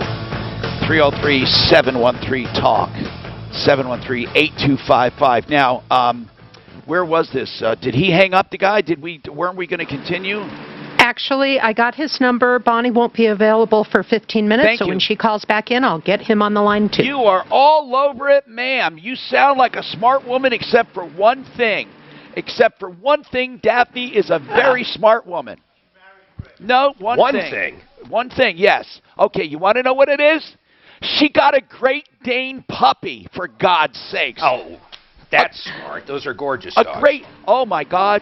It's called a blue color. First of all, Stephanie and I happened to be riding our bicycles and saw one that was 10 months old. Oh my, he was higher than my bicycle. And she's got a baby right now that's 8 weeks that's going to be the same color. It's the most beautiful color. It's not just a black, it's almost blue. And Daphne, you're crazy. He's just a big floppy noodle right now. He is so cute. I went over to see him, and I didn't wear my mask either, so go to hell. I'm just kidding. I went over there. It was so adorable, and they're very chill and mellow, which is good for you, because if that thing was running around, he'd break things. So he's just a baby. You're not going to be able to hold him in a month. You know that, right? I know, so we're holding him as much as we can right now. Oh, my goodness. So do you want to puppy sit him on Thursday? Yeah, I will, sure. You mean overnight? Steph wouldn't stand for that, I don't think. No, just going to dinner and I'd watch don't want to leave him. I'll watch All right. him. I'd love to watch him. Anyway, let's go on to the phones. And as I said, that's the only part where she did not exercise her judgment. Ann, what's going on with you, Ann? Never heard the term forensic appraiser before. Yeah. And can you recommend one of those? Anyway? Okay. Usually, and by the way, you also use the term as forensic accountants as well, and all that really means is someone who dissects, forensic mechanics, people who can dissect, go back in time, and predict forward in time. And here's the thing, okay, is that any good accountant should be able to any good appraiser should be able to do that. Okay? That's really the answer. For a residential detached house, go back about 15 years, any appraiser should be able to do that? Real estate appraiser? Yes. Okay. Now, technically, the word forensic comes from crime, and I just use that. I don't know if it's proper or what they call them, but I believe that they understand what you mean. I know that we have had appraisers. Mark, have you ever had any kind of appraisal done, like for that, for past stuff like that? Not for past stuff. I've had appraisals done on commercial property quite a few times. Do we have any where I'm going back? And like a forensic also would be able to tell you loss of value if you had damages to your property due to a neighbor or something, or due to undue influence of something. What I'd like to do is, do we have any on the referral list, any appraisers? See, the referral list really isn't a place to advertise appraisers, because they're mostly for businesses and banks. And Daph, or Mark, do we have any appraisers in general? I don't think so, because generally when someone does a loan, the bank chooses the appraiser. You have no control over that. Yeah, let's ask Frank Duran, the real estate man, just for grins, if he knows of any good appraisers, and then we can check with them. Meanwhile, if anyone listening is an appraiser, please call us, and if you do forensic work. And what do you need done? Well, I don't need it done yet, but I expect to. I need to find out the value that a house would have been about 15 to 16 years ago. Okay. Yeah, a good appraiser should be able to do that. So we're going to, if you keep listening, we're going to ask some of our people and find a name for you, or maybe people will call in. 303-713-8255. Okay, now let's talk to Cal. Cal, what's going on, Cal, with your refrigeration? been about. Yeah. Cal, what's going on, sir? Well, what's going on is we've got an issue with a refrigeration company that I called and needed to get some refrigeration done to my unit, and I do the roasted peppers out here. Okay, is this a regular household refrigerator? No, this is a refrigerated truck. It's a truck got it. The peppers while I have them in storage while we sell them. Okay. Keep them fresh. What did they do wrong? Well, what they did is when I called, my manager called, and then he handed me the phone. I talked to the young kid, and he said, okay, it looks like tomorrow we have an opening. We can get somebody out there tomorrow morning. I said, great, I need this done yesterday. Right. So he didn't mention anything about a fee, a service call, fee, whatever. Nothing about money. So you thought it would be free? Well, yeah, but Cal, that's what, you didn't think it was going to be free, did you? No, I thought there would be some service charge, but $124. The guy came out. We spent about. He couldn't find the tag that shows what liquid Freon it takes. Okay. For the unit. All right. We explained to him what it was doing, and he said, "Look, this unit's kind of old. It might be, that you need to replace it, and so on and so forth." Well, he spent about 10 minutes here and told us what we already do. So he told my manager that would be $124. I was on my way in. Now, wait a minute, Cal, hold on. A guy comes out and says, yup, it's broke. You may have to replace it. You may have to fix it. And he charges $124 for that? Yes. Well, that's ridiculous. Yeah, and that's what I thought. Wait, did you get anything? Hold on. Did you get anything useful out of that call at all?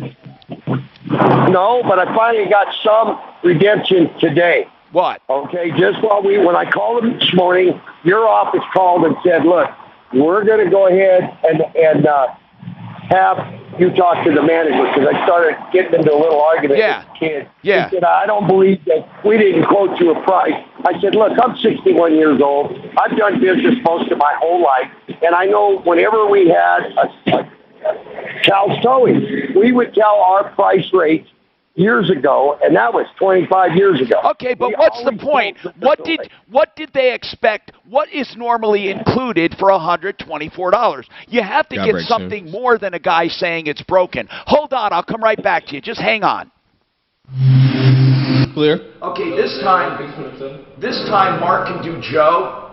Tell your smart. Can I do fix it first? On iHeartRadio. Then you can hear news and talk that impacts your life. It's up to you. 630 KHOW from iHeartRadio. Denver's talk station. Available Ants. on over 2,000 devices. Now, Impact Traffic. This report is sponsored by ZQuil Pure Z's. I would get heavier for this Wednesday morning drive. Couple of problems. Backup in the tech center. That's crash. I love this. I love it. Look at this. This is like the... I'm an idiot. Right? Hey, you're supposed to order. Oh yeah. Yeah, let's order, bro. I don't want the fruit. dog. I just want the burger. I don't plain burger. You want your club sandwich with fruit. Got it. Tommy wants salad or fruit on the side. I always say coleslaw. Coleslaw. Okay. They just have coleslaw or. You can get coleslaw. You get fries. You can get a salad. No, I'll have coleslaw. Okay. And the burger, the cheeseburger. Right. Cheeseburger. This time, because I don't want to waste it, just ask him to put the cheeseburger in lettuce. Okay. Yeah. Alright, Tom, here you go. Fix it 24/7, 10 seconds. Oh, thank you. ZQuil Pure Z's is a drug-free blend of botanicals with an optimal dose of melatonin that helps you fall asleep naturally and wake with no next-day grogginess. ZQuil Pure Z is naturally superior sleep. FixMyHome.com. That's Fix It 24/7. I use them in my home. And here's the deal. You can have them to your home, and all prices will be quoted up front. If you decide to have it done 100% satisfaction, along with a warranty and a guarantee on that, and also, they will never do anything you don't need. They are honest as the day as long as they say. $39 to get an expert there, insured, background checked, and safe. And then, if you decide to have any work done, that $39 is refunded or credited. 720-526-3939. FixMyHome.com. Mortgage rates are historic lows. A little over. Mark is doing Joe. Mark, you're doing Joe? You know where to start. I recommend American Home Agents. because they're family-owned and called Colorado Home.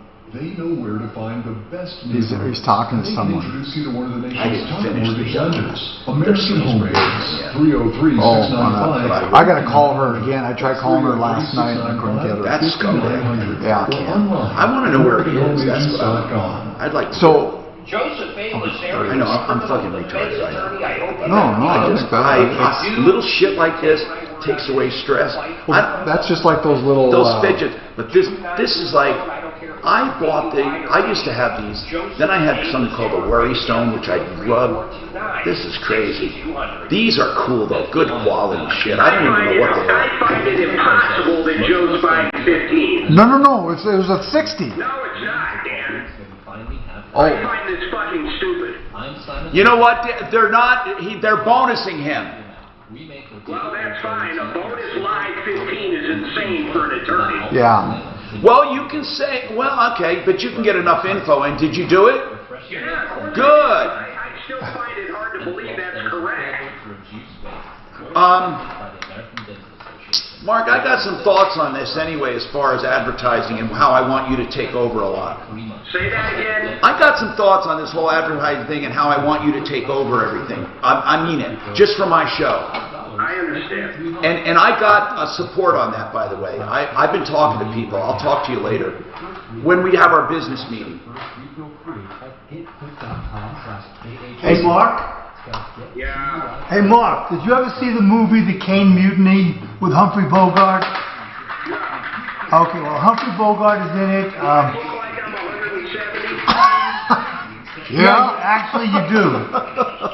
But Humphrey Bogart is in it. You know, you're old enough to be his grandfather. Henry Fonda's in it. Jack Lemmon is in it. A whole bunch of people. So on these cracks, this crazy captain has these metal balls this here that he first kept rubbing in his hand the whole movie. Is the right side, I mean? His pictures are all on the left side. What is that? His pre. What is that? Oh, his before pictures? Yeah. So his before, look at him. Oh, I guess that one, that far off one. That's right, yeah. But see, these here are all on the... And that's the one that looks more like pitting. What happened? What happened to him? What happened to him? Did his picture go out? Look, did his picture... The whole thing, the whole phone went down. All right. What happened here? Yeah, hold on, you just... I'm going to reboot it. Huh, I've never seen that. Oh, Doc, make sure that... Did you call? Yeah. Oh, I just need ketchup. Wow, the phone just went totally dead. You don't have any? Nah, it's okay, never mind. I have some, but not much. Hey, Doc. Really, can you call Anthony to bring extra ketchup? Sure. Well, let me just see what I have here. You didn't hit anything on this, did you, Doc? On the phone? Man, I don't. Phone is... That's crazy. Mustard, ketchup. I'll tell him to bring some. Don't worry about it. Okay. That is absolutely... I'm just saying for myself what I need to write it down for my shopping list at Coke Zero. I got to get out to the store. Hey, Patrick, it's Dr. Manfrey. Just throw some extra ketchup on that order, please. Thanks a lot, Patrick. Thanks, man. So I played golf with Henry yesterday. Oh, did you? Yeah. The guy that... Well, how handicapped is he? Well, his left leg is kind of, He drags it? No, not drags it, but he has a hard time moving it. Well, and he's going to get worse and worse, I think. And so he said if we ever have any car problems that you need him, he'll be more than happy to be an expert. If we need to make a phone call. Oh, is he a mechanic? He owns car dealerships for 40 years. Yeah. Why the... Oh, let me see something. So I still need water. Well, I don't know. Well, you're good for a while, though. Yeah, but my kids aren't going to be here this weekend, so I'm going to get water, Coke Zero, hair coloring. Oops, I shouldn't say. Okay. Oh, Mark. Okay, he's busy. Huh, I wonder what happened to the phone like that. Huh. Hey, Tom Martino here, 303-713-TALK. 303-713-8255. I'm here to help you solve problems, answer questions, take complaints, make your life a little easier. Let's get right to it, okay? Now, on the refrigeration unit, Cal, this is really important, okay? You say you had a refrigerator truck. The guy came out. He did nothing. So what I need to know is, did you pay the money? Did you pay the money? Yes. Yeah, my manager paid it. Okay. And go ahead. Well, what did you pay for? Did they say what you paid for? A service call. I understand, but there was nothing. I understand, but you got nothing of value. You know, at least like when you do Fix It 24/7, for example, they'll come out for $39 and they go through everything and give you a complete written estimate on what you need and why you need it. At least that would give you knowledge. Did he do anything like that? No, nothing. What happened was my manager was like, "What? Are you crazy?" All right, so what did they say to you? You said you got some reprieve this morning. What are they going to do for you? Well, they sent a guy here to give me my money. They gave me my money back. I told them, look, this is the last time I'm going to try to talk to you guys. I wanted to work it out so they could get the refrigerator. And I'm happy we were able to get that done. What do you need now that you got your money back? What do you need? I need a refrigeration company that can come out here, take a look at what I need, and or replace the unit within a couple $1,000, $1,500. I mean, if they gave me an estimate by phone when I called them with a 7 to 10 day period, I kept calling them, not on the weekend, but finally got a hold of one of the guys, and he said, look, give me an email and I'll get you set up. All right. Cal, we're going to put the word out. I don't know if we have any people that do refrigerated vehicles, but here's what I am going to do. We're going to check with Lakewood Auto Electrics. We're also going to check with some of our mechanics and see if we can find people who work on auto refrigeration. Well, what, Mark? $1,500 is what he wants to spend to replace it. Well, I don't know if that's possible. We can't guarantee any pricing, but at least let's find some reputable companies. The other thing, Cal, you may want to consider a salvage yard, because I do know they have refrigerated units there at salvage yards. I believe I'm trying to think of the name of one that I know has them. They take them out, and they're a hot item. You can get, I guess that's not a proper thing to say, they're a cool item, a refrigerated unit. You can take it and probably reinstall it on your truck. Do you know how many BTUs yours is? Or SEER? All right, who's Cal? Do you know the size? Listen, whatever it is, let's put the word out. Never mind, it doesn't matter. Okay, Cal, so here's what we're going to do. We'll put the word out. Daphne will take your number. We need people who work on refrigerated trucks. Refrigerated trucks, the refrigeration unit. If you know anyone, give us a call, please. Now, Josh, I'm going to sneak you in here. You have a question. Oh, wait. No, this is the more complicated one. Hang on, because we're not going to have time to take Bonnie and all of that. That's just not going to happen. This is bad timing on our part. I'm sorry. There's no way I can do it. So let me get to Carl. Carl, what's going on? Carl, your issue with Rib City or Rifle or whatever the hell it is this a restaurant? Carl? Yes, I got kicked out of the restaurant, Tom, for a conversation we were talking about. Okay. I can't wait to hear this. I can't wait to hear this one, Carl. Hang on. Also, Bonnie and Frank, hang on. We'll get to you both to help us out with this one problem with Josh. We got more coming up on the Troubleshooter Show. I'll bet you was talking about Trump. You know, people often ask me for... What do you mean? Talk? I know about this. He's got to be talking about Don't tell me. Trump. Don't tell me. Don't tell me. You want to? I guarantee it wasn't a left-wing conversation they were having. Yeah. What do you mean for what? No, the phone just went dead.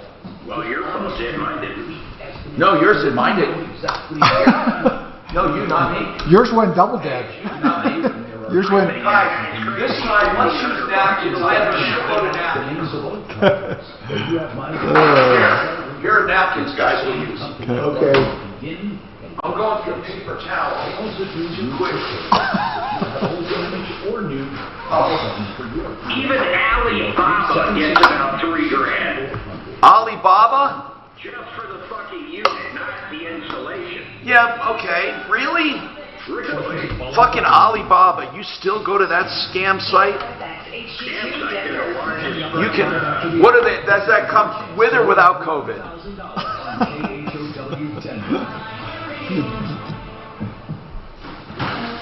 So this guy in the refrigeration truck. I disagree with that whole fucking deal. Which one? Which deal? The refrigeration truck? Yeah, he called a repairman up to come out and put refrigerant in his truck. Hey, Doc.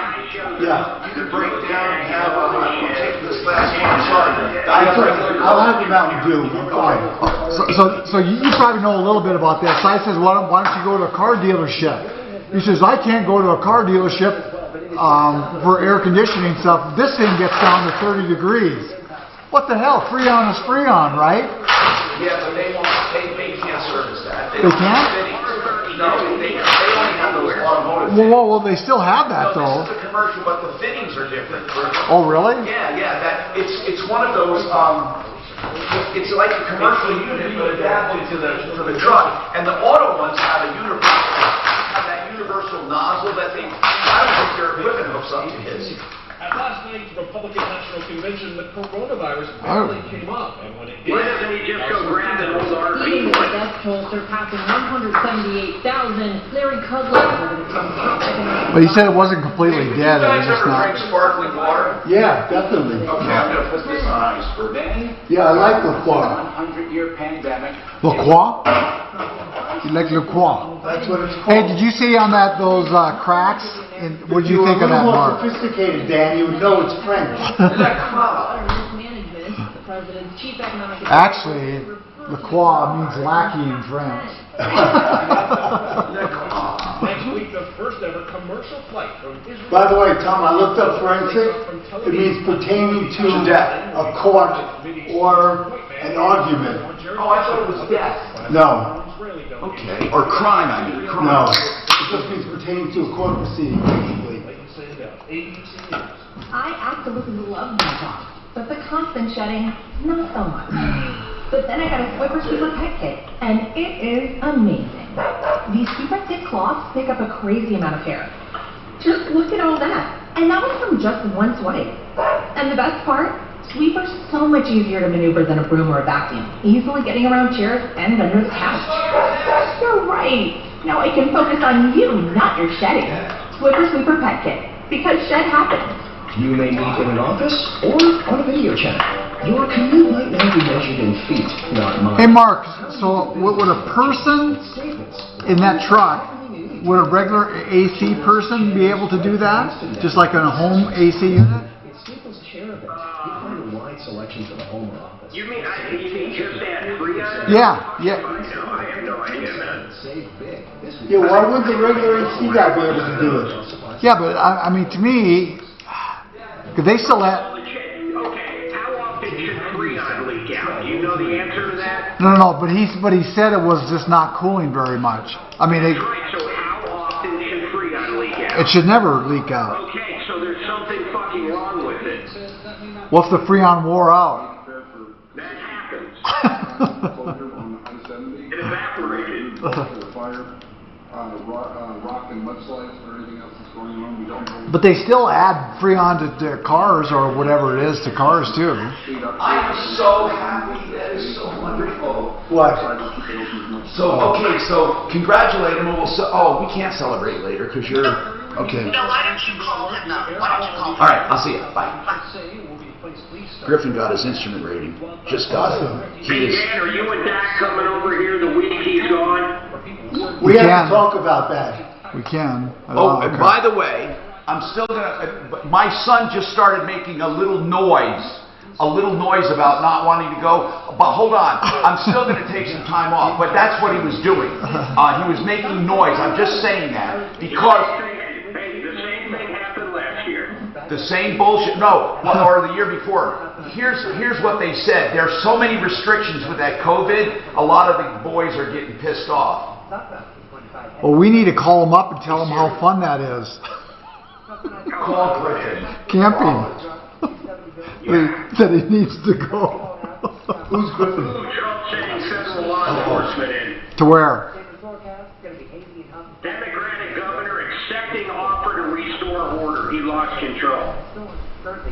Oh, really? That's what Headline Fox. When you ask where 99% of the time, my answer will be Fox. I realize yours is MSNBC. Congratulations, man.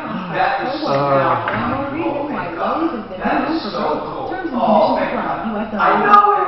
But it's perfect. Honest to God, this is going to be great. So, and the commercial's going to be easy to knock out next year or whenever you want, Christmas or. But anyway. Yeah, I know. And it's not even, honestly, she can do it right in her job. So anyway, that's cool. That is really cool. I just wanted to say, I got to go on the air, but I wanted to say, I am so relieved. Okay. All right, I'll see you. Bye. I just called up Bonnie and told him how much fun camping was. He wants to go again. We want to get rid of Tom for a week. Is that it then? I told him I might take time with him and do something anyway, so. You should take my fucking arm and go camping with him. I know, just me and him, that would be fun. How old is he? He's 14. Go skydiving with him. He's a lot of fun. He's too young. Also, is he? Dan, you don't understand this. I love flying, but I'm a scared shitless of skydiving. Yeah. I mean, I couldn't do it. Just pretend you're flying. Fuck no. I'll tell you what's fun and open right now, whitewater rafting. Yeah, I like that, except I don't like water. That's right. That's such a cool thing. Let's see, now, what's the only other thing? Hold on. How about, okay, pick another thing, rock climbing. I don't like rocks. Hey, I can play some sandwiches. What kind of sandwiches do you like? Step off, Tom. Yeah. This is the Troubleshooter Show. That's funny. Now, Tom Martin.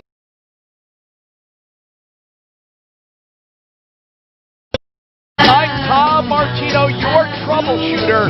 This is the only show of its kind anywhere and the longest running show on radio. Currently on the air with the same host. And thank you for being here, by the way. I don't take this show lightly, honest to goodness. When I hear about all the people we can help with all of our volunteers and our deputies, I just don't even know what I would do without it because I got this need. I hear people talking, at a restaurant, and I think to myself, I can help them. I want to butt in and say, wait. And you guys, if you hear discussions or read discussions on Nextdoor and other places, recommend us. In fact, you be my deputy in your local Nextdoor. You can. Just contact us and touch base with us. You can give them out 303 Martino or help at troubleshooter.com. Just pass that around the neighborhood. The next doors will be happy to help. Okay, this hour brought to you by Wink and Wink. And now this is not a pleasant topic, but unfortunately bankruptcies are on the rise due to the pandemic and other things. Winkandwink.com. This is not a political thing. This is not a morality issue. This is a planning issue so you don't get a life sentence due to some mounting bills. They can give you relief. 303-410-1720. 410-1720. Winkandwink.com. Even if you think you might need a bankruptcy, maybe you don't, and they can help you through it. Winkandwink.com. So let's talk to Josh. Now, Josh, I got some experts assembled here for you that I think can help. So, Josh, you're facing a divorce, and you wanted to know what's the score, right? So you're going to get a valuation of the home right before you were married, and then you want a valuation of it now so you can see the increase in value. Because you acknowledge, I believe, that it was her purchase initially with all of her money. Is that right, Josh? Yes, that's correct. Did you contribute anything? No, she used the funds from her previous divorce to actually get the home. So, Okay. I mean, no, I didn't have anything to do with the actual financing of the house. It's in her name. We moved in together at the same time, and so my paychecks went into household expenses immediately, but I did not have anything to do with the actual financing or purchasing of the house. But you mentioned something that she doesn't believe that you are due anything. Right. She thinks I deserve zero. I deserve the pleasure of being married to her and being able to go to law school with her. Josh, did she did you mention anything about increase in value, even though it might be her home? Yes. She's retained an attorney. I don't have the funds to do that at this time, so I haven't. So her attorney has, they've proposed an offer, and in that offer, they've used their kind of valuation. They looked at a home sold around the same time that had the same square footage, but that's all that it was. It was in the same neighborhood with the same square footage, and they say, based on that, here's what we think the value of it is. And I just believe that square footage alone can be enough to adequately determine it. Now, Josh, there are many issues and moving parts here I want to get to one at a time, but that's the basic issue. You need a valuation. Now, are there any other assets in the divorce? Because I also have a divorce attorney on. Any other assets? No, it's just debt. It's mostly just debt. Okay. That's the essential asset. And would she... So she doesn't have a pension? She does have a 401k, so that is in there as well, yes. Okay. Now, do you have any kids? No, we don't, fortunately. Thank God. Okay. Josh, I just want to ask this because it gives me a mindset. What was the reason for the divorce? You don't need a reason in Colorado. I'm just curious for mindset. You know, it just really has... It just didn't work out. I think we both had different beliefs about who we were at the time, and so... it's just that, she doesn't think highly of me, and I didn't care for the way that she treated me. Does she think you're a deadbeat? Yes, she does, absolutely. She actually called me at least earlier today when Okay, and do you work, Josh? Not currently, no. And how long you been out of work? I'm trying to get an idea of the whole situation. Yeah. How long you been out of work? Right. It's been about a year. Okay. However, over that year, I was attending law school, and so that was kind of one of the reasons why I wasn't working.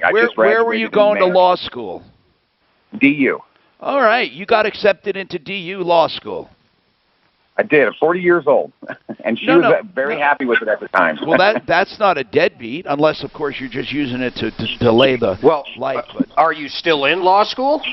No, actually, I graduated in May, and I'm currently looking for work. It's just Wait a minute.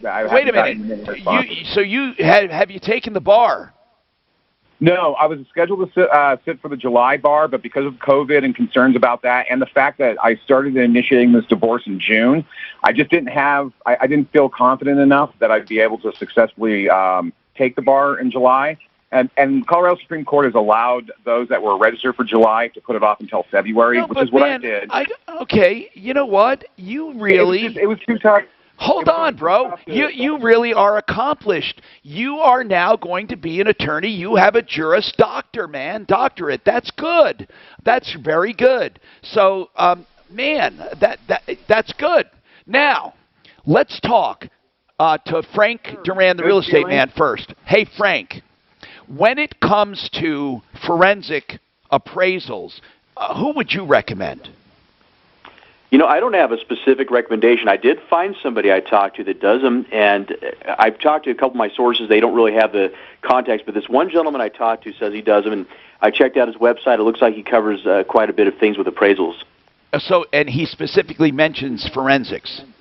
Oh, yeah. In fact, I talked to him about that. Good. He absolutely does Did you mind giving his name out publicly? Actually, I gave it to Daphne. Okay.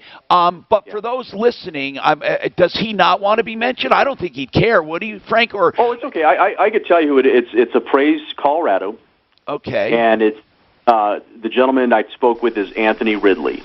Okay. I got a question for Frank. Okay. Go ahead, Mark. Frank, how hard would it be for you? I mean, I know your valuation now you do for free for people on the current market value. How hard is it for you to go back and look at a house 5 to 10 years ago? And the only reason I bring this up is because this guy's got no dough. I mean, for comps, no matter what, Mark, he's going to have to come up with something because he's not going to go through a divorce free.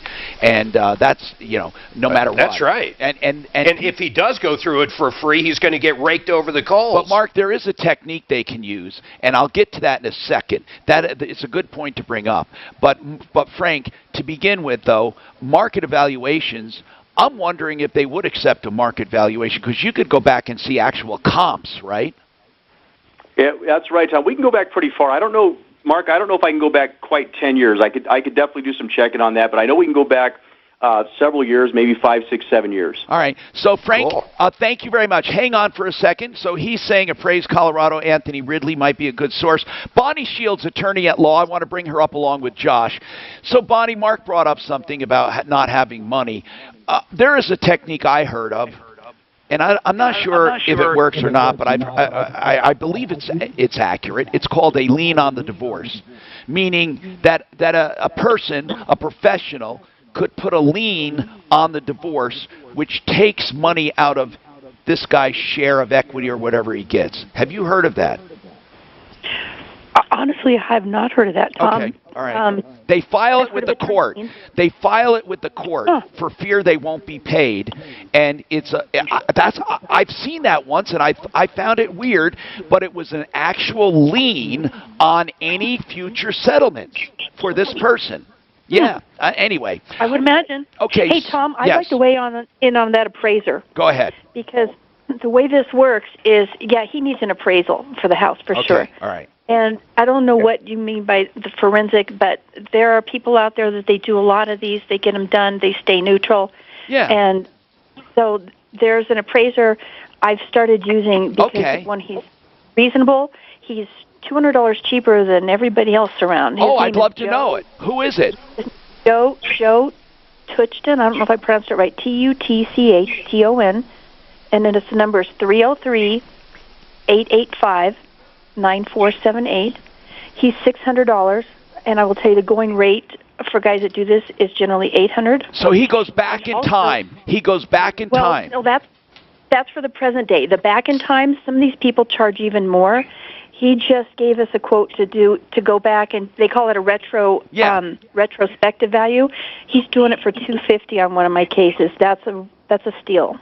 Oh, that's really good to know. So you're getting some good sources here, Josh, and Daphne will make sure you get them. Joe Tuchton is for retro value and current value, cheaper than most, and Bonnie Shields uses them in her divorce work. That means good. That's a good thing, a good recommendation. Now, Bonnie, I want to know something first from Josh. Josh, do you think your wife would ever consent to a mediation? It'll save you both a ton of money. Brixton. We already previously scheduled mediation. It's scheduled for September 8th. This is just they offered, I made a counter offer. So we actually have mediation scheduled. She doesn't, again, she really truly believes that I should be happy with what I've walked away with. But her attorney didn't have. What did you walk away with? What did you walk away with? A 2005 4Runner and a storage space, like a closet-sized storage space full of stuff. Hey, Bonnie, is this wife? Hold on. Is this wife allowed to say, "Wait a minute. Yeah, we have increase in value." And I'm going to use a number, $1,000. But you lived here and did not contribute or work for the past year. So is she allowed to assess him for that? No.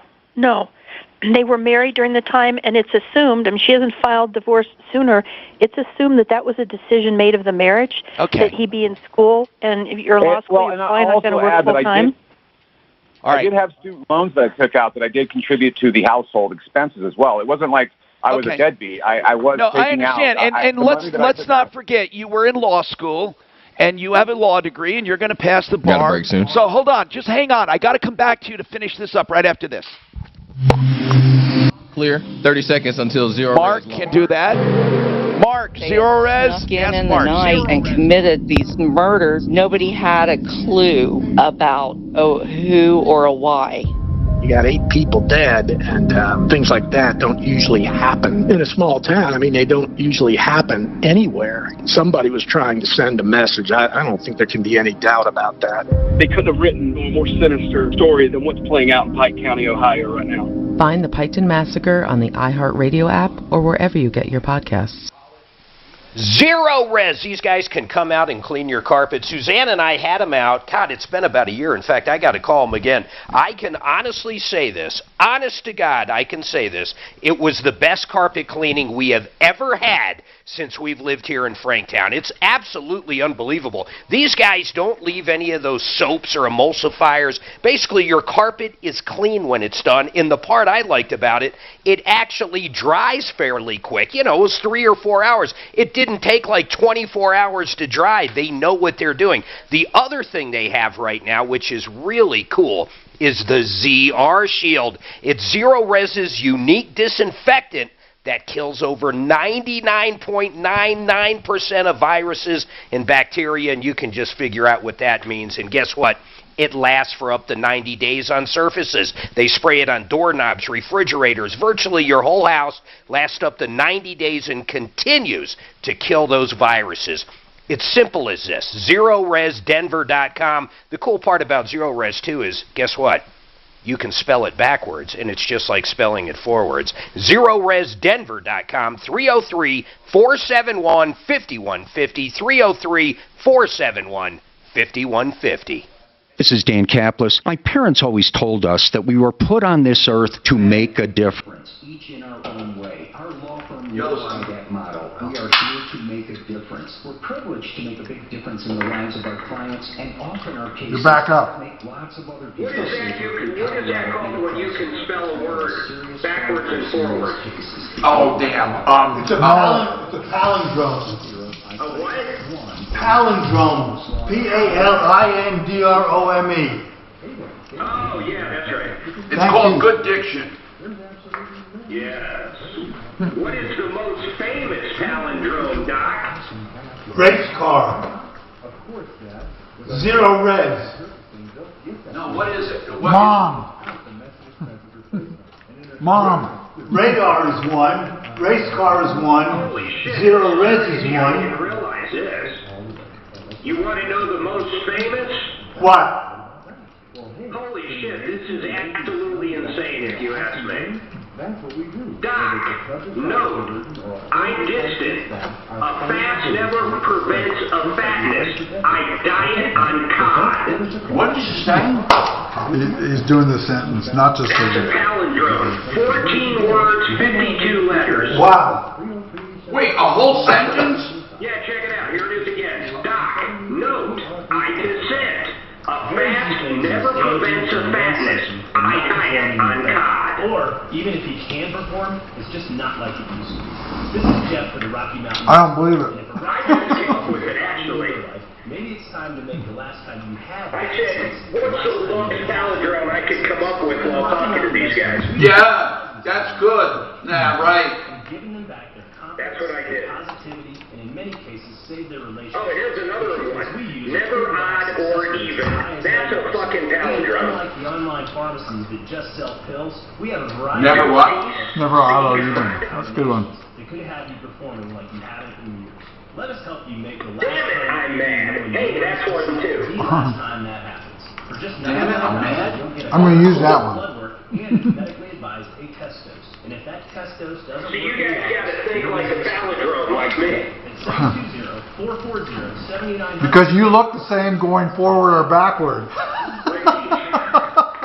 When Tom's on vacation, I'm going to do an entire show that if you transcribed it, it would be a palindrome. It'll be the longest palindrome in the only show of its kind.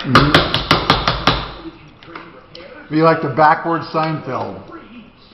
Your favorite episode. Oh, man. Ethics and character in action every day. Plumline service. Hey, this guy said, those headlight lenses, if you try to clean them with alcohol, they'll do that too. They'll just show, so it just shows it, or it actually cracks them? It says the polycomposite lenses cannot be cleaned with alcohol or ammonia. They will fracture just like tempered glass. I'll bet you that's. $1,200 mistake on my Lexus. I'll bet you that's what they did. I'll bet you they tried to clean it off with alcohol.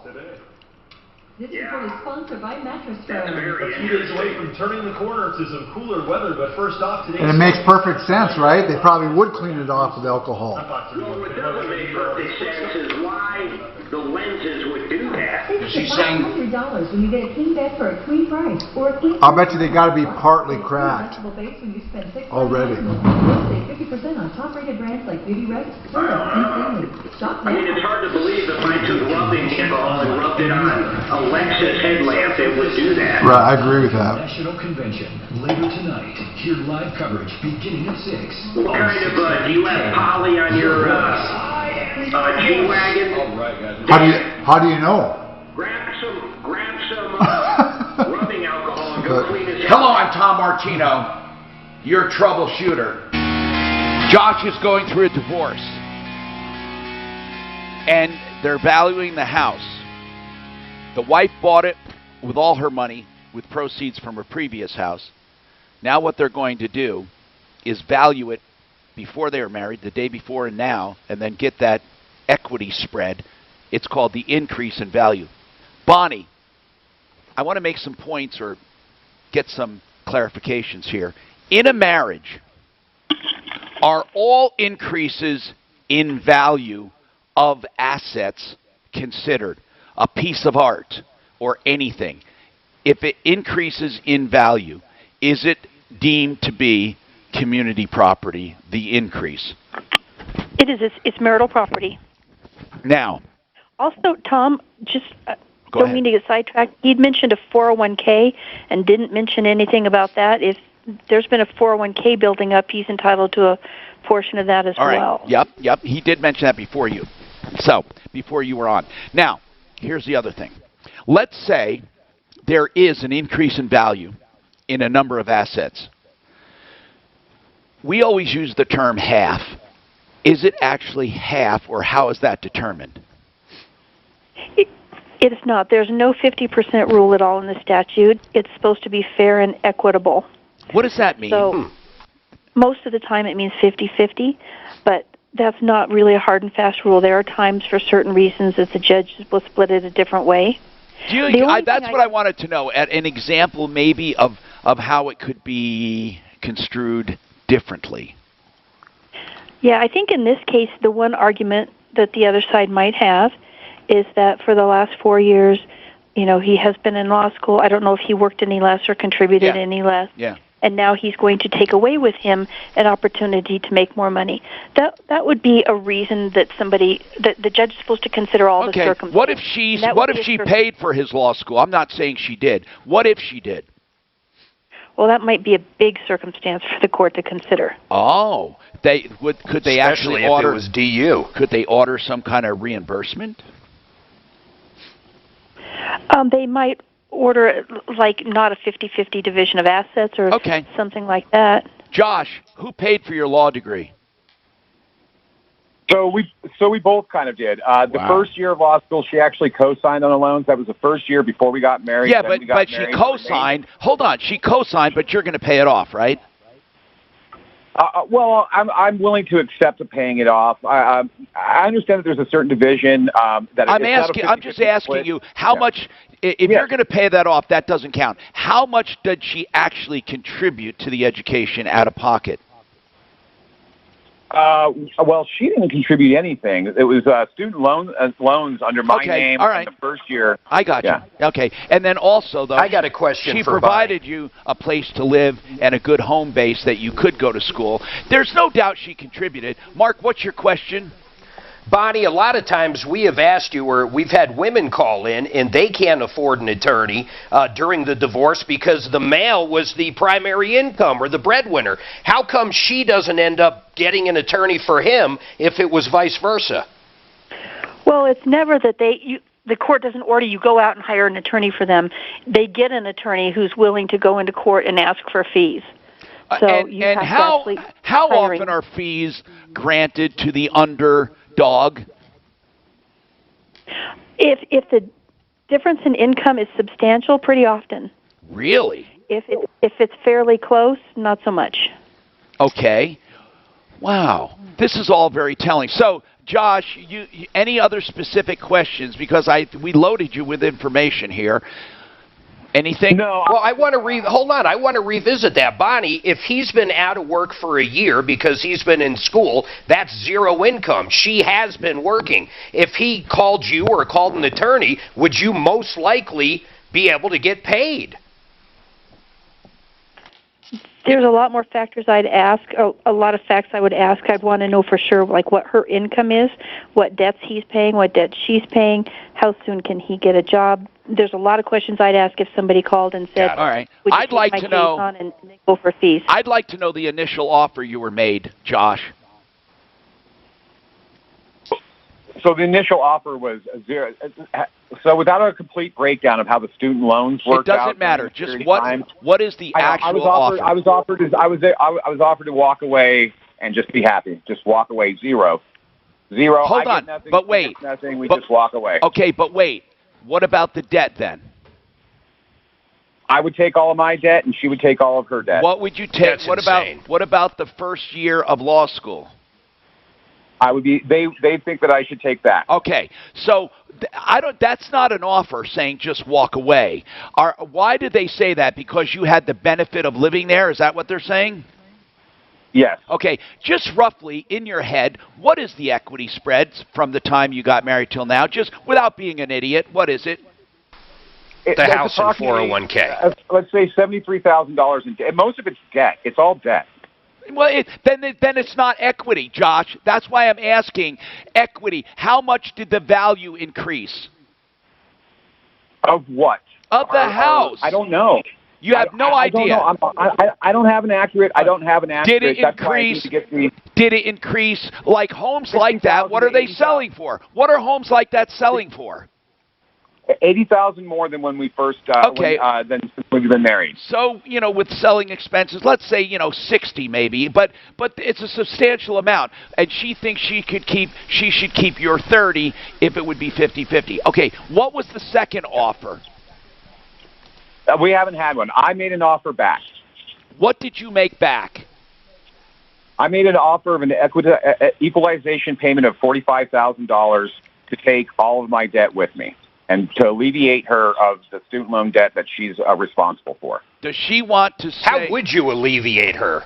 Yeah, by just making them... What's that? I don't know how, actually, but that's a whole different issue. What I want to know is the house right now is something she wants to keep? Yes, it is. She plans on being there for 20 years. All right, then okay. So, now it has to be settled. You should ask for... Yep.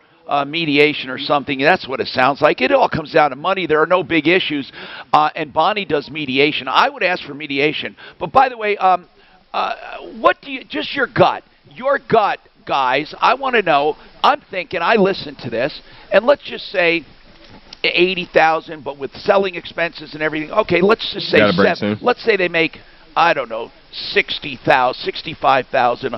The house has a $65,000 spread.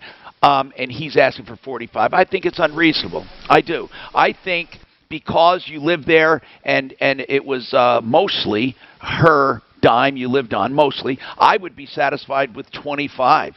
I mean, I would, or 30. But that's up to you, right? What do you think, Mark? What you just got? There's no right or wrong answer. Well, I think, first of all, the 401k's probably jumped up 30 grand. I don't know much she had in it. Josh, how much is it? Since you were married, she was. It's listed at just $22,000 right now. No, total or since you were married. That was acquired during our entire marriage. That's the total during the marriage. Yeah, I would just, man. I don't know, Bonnie. What is your gut? Now, listen. You're not representing him. You can give your gut feeling. You've been through mediation before. What do you think? Yeah, here's a couple of things, Josh. Don't sell yourself down the river just because you want to get it over with. On that 401k, whatever that's increased, it was their responsibility to show you statements from the time that you got married to the current statement, and so that increase needs to go on a spreadsheet. There should be some sort of spreadsheet done at mediation. All right. My big concern is the house. So if she's going to keep the house, her attorney's probably going to walk into mediation and say, all right, well, There's about $80,000, some number in equity in the house. But if we sold this, then you'd have to take $15,000 off. Okay, you don't do that. She's not going to sell it, and judges don't do that. So you take what the equity is. Okay. If you're going to sell it, and often they don't. Sometimes judges will. Got a break. Somebody has to refinance. Okay. They will divide those fees up, and sometimes they don't. But I got you. Don't let her attorney do that to you. So he either. does. You don't think you don't think with the 401k in the house, $45,000 is that far off? Is what I hear. No, I mean it should be somewhere around 50%. Now listen, Josh, you ought to call Bonnie for representation. If not, because it's probably too late for mediation if you've already been through it. But really, you should, because I'll bet you she can structure something. When people have money coming, they can get an attorney. All right, I'll give out Bonnie's number and stuff right after this. This is Get Found Fast and Mile High State in a minute. Can I take Mile High State on front? Okay, then have Mark do the other one. Thanks. Mark, tell Mark Get Found Fast. Get Found Fast 30 first. I was getting heavier for this Wednesday morning drive. Couple of problems. Back up into Tech Center. That's a crash. On South on I-25 south of Bellevue. Left lane, left shoulder blocked. South on I-25 backing up towards Hampton. Southbound 225 heading south on Harper Road. Trying to get into Tech Center. South on I-25 still Town Drive 271. We may have to take that away from you, Dan. I'm sorry, guys. No, it's fine. We're just kidding. God, it's amazing how little things can do stuff. Little things, little minds, right, Dan? Use it. Can happen. If the next step... Oh, boy, what Try Indeed. For flexible payment options. Hey, Tom. Better bang for your buck with no long-term contract. Indeed will even give you a $75 credit for your first job post at Indeed.com/high-impact. Terms and conditions apply. MileHighEstatePlanning.com. Go to that website. Look at Blake Harris, attorney at law. He's the managing attorney there. Blake will meet with you by phone, FaceTime, Zoom, whatever, any way you want. Just call him. I'll give the number out.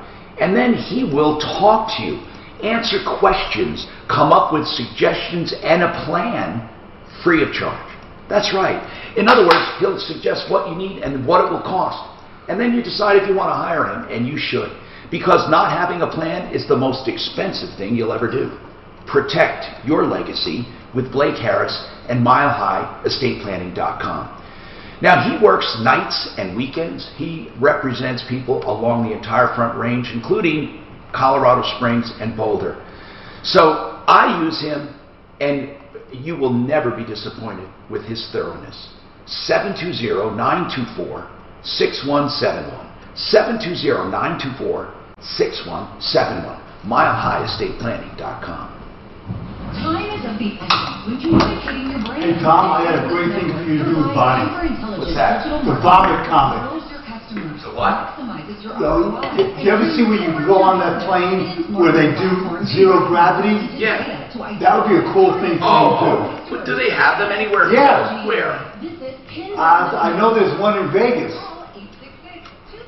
That they'll take you up and you get like, I don't know how many minutes of zero G's.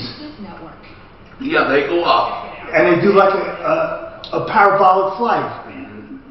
Yeah. Well, that would be a cool thing to do. I always get people on this trivia. There is no weightlessness in space. And people think there is. You weigh less, but you're not weightless. In fact, the reason you float is because they calculate the falling, and you keep falling around the curve of the Earth. Oh, yeah, because you're in orbit. You're falling, and because you're falling, you become weightless. Oh, there's less gravitational. No, but even if there is less gravitational, but it's not. That's not why you float. The main reason you're floating, you would not float with just the gravity up there. You would still be, if you were stationary, but you're never so it's falling toward Earth. What? So centripetal force. You're being hurled away. But say you were a million miles out without anything and stuff. You basically are. You would not. You would not. I swear to God, look it up. If you were a million miles away from anything, right, and you're not falling, you're just in space, you would not be weightless. You'd be way less, but you would not be weightless. Look it up, man. Well, I know, of course, there'd always be, there's going to be something, and actually weight and mass are two different things. It's not, you don't fly, you can jump and do other things, but you are not, I'm serious. Okay, maybe it's just a definition. I was so, well, no, there's no, what I mean is, think about what I'm saying. I'm not trying to trick. I mean, you wouldn't, if you were just suspended in space, you're not going to float. But, okay, you would float. Okay, hold on. If you stepped out of the spaceship, you wouldn't, there's nowhere to fall to because there's no gravity, right? But you're going. So in that regard, you're right, you would be weightless. Wait, but you're going the same speed as the capsule is going. Right. When you step out of the space station, you're going 17,000 miles an hour. Well, right? Yeah, it would. Right. But you would, if you got out of the space station most of the time, not that space station because that's just not far enough out. But there's a point in space that if you get out of the spaceship, you'll fall to Earth eventually, just burn up. You're not going to fall like a parachute, like a free fall, but you will drift toward Earth. Well, of course. But once. But if you're on the International Space Station, right, and you step outside, you're going 17,000 miles an hour, and you're never going to fall to Earth, because the space station doesn't fall to Earth, and you have the same velocity as the space station. Well, that's not true. Stuff does eventually fall. No, but the space station doesn't. I bet it's far enough out. Because it's right at, that's right. I wonder if they have to sometimes give a propulsion to bring it up. They have retros. I bet you they do. Like once, who knows, right? But look, I was so fascinated with this documentary. It's fucking amazing. What was it about? Transgendering? Yep. Farm animals. Bad. It's bad. Donkey shows. Where did they get these donkeys? When I was a kid, one of my biggest fascinations was outer space, and I would do models. Number one for podcasting. 630K, an iHeart radio station.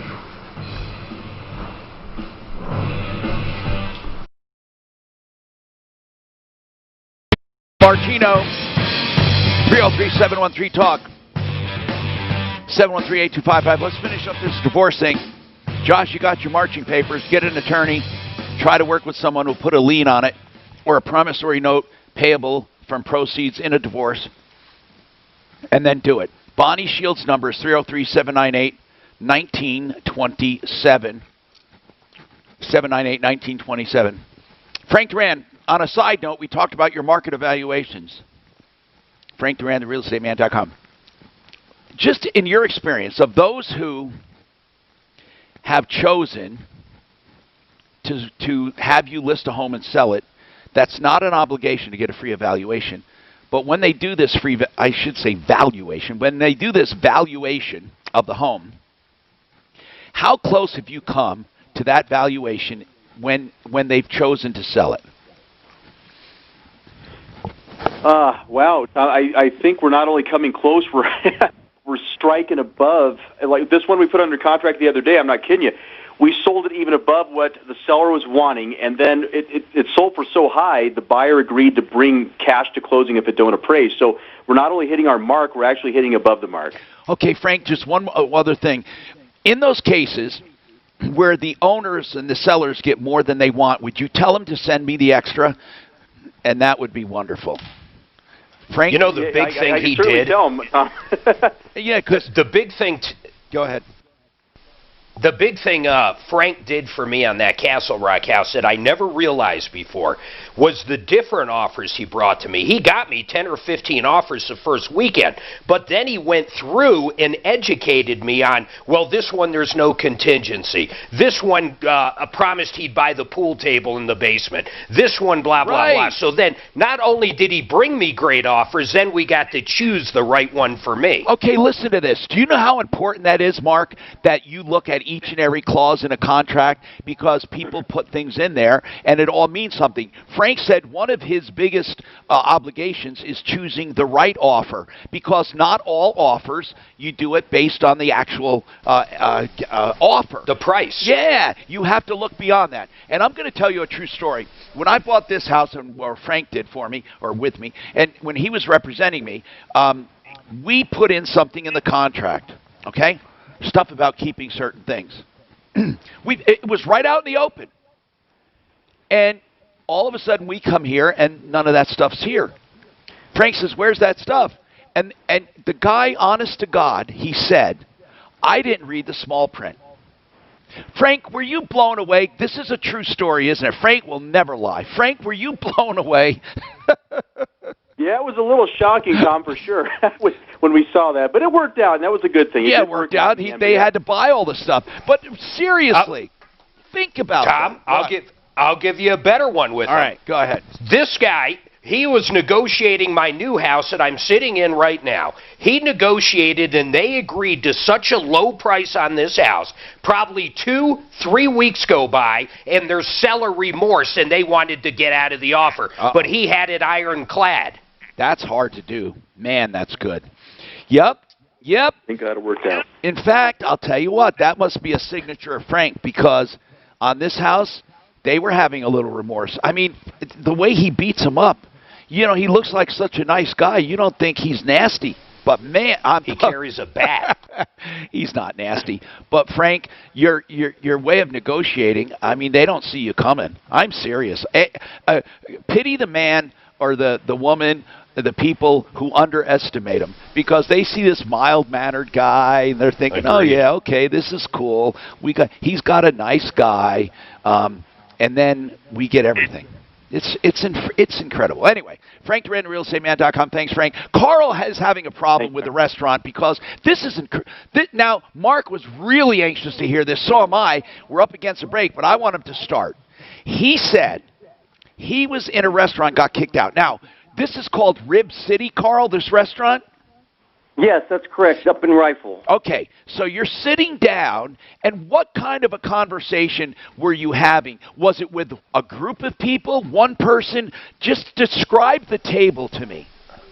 It's got to be What happened was they sat us down. We were waiting for 2 other people. It was my wife, my cousin, and myself. Okay. I'm pretty low, talk quiet. So we were talking about when the son was going back to school, and then we started talking about Black Lives Matter, the riots, and tearing down the statues. Yeah. And we weren't talking loud or obnoxious.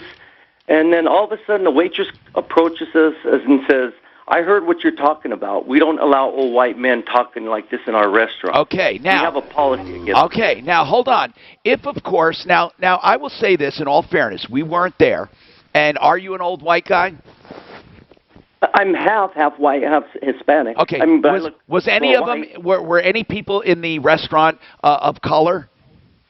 No. There was a younger couple. There were younger white couple. Okay. So, that was the only people in the restaurant. And the staff, they were all just Caucasians, white people?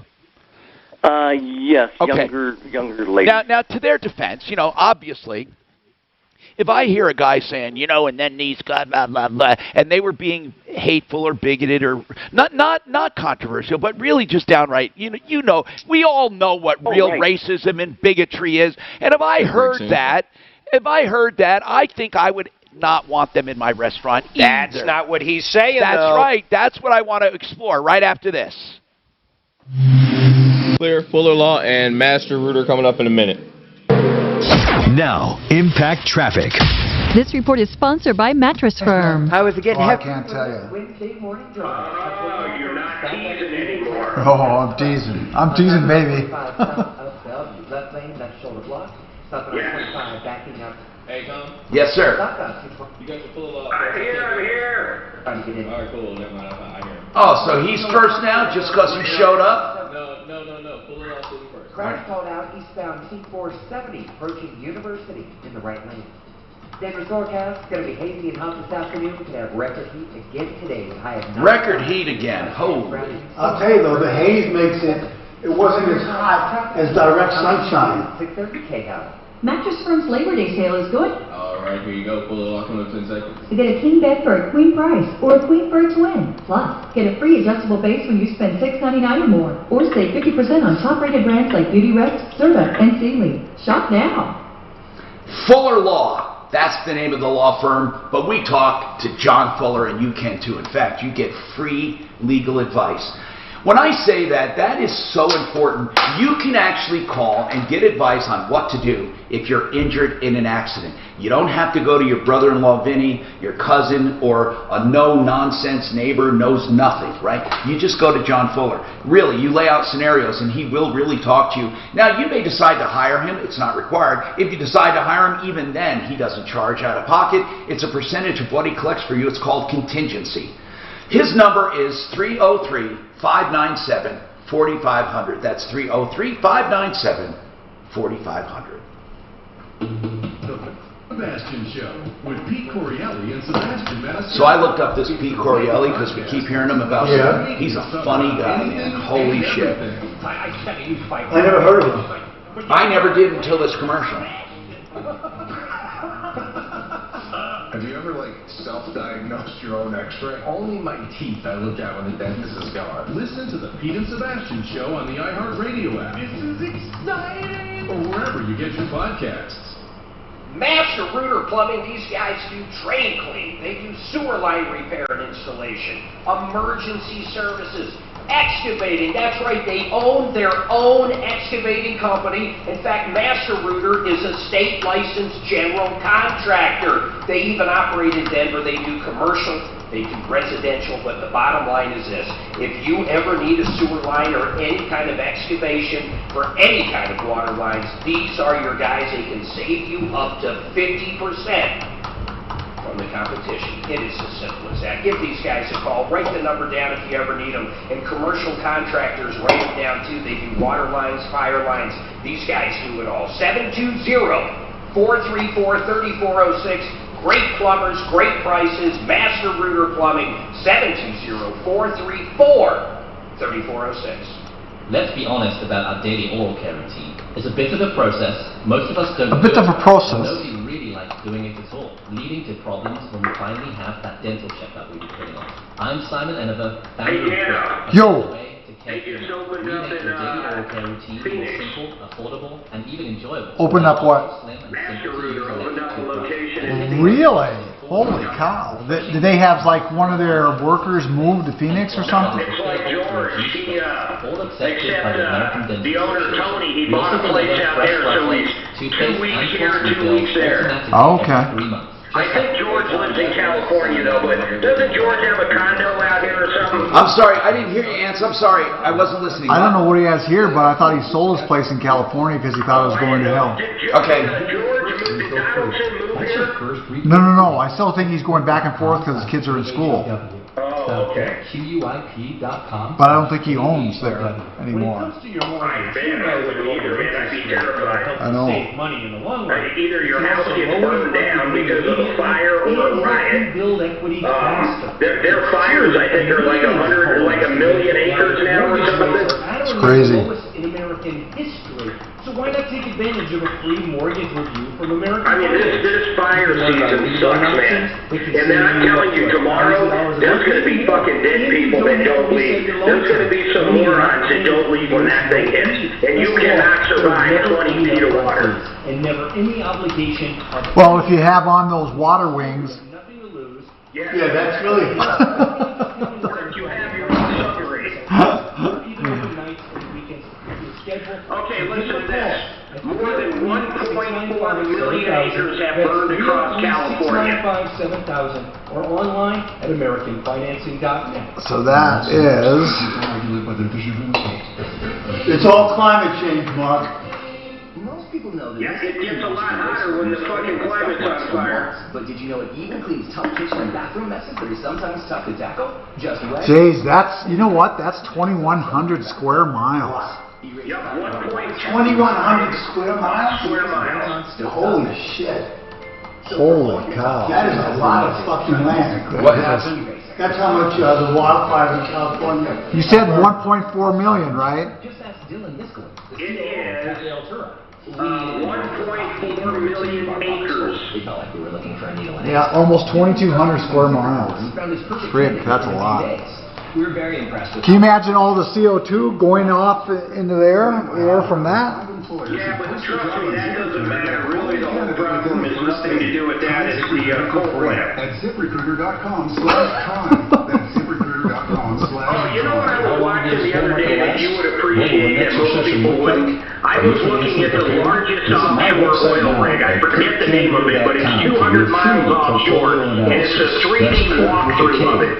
Holy fuck, it's like a city, man. Oh, well, it wouldn't. Is that here or is that in the the north, not the North Slope, but the?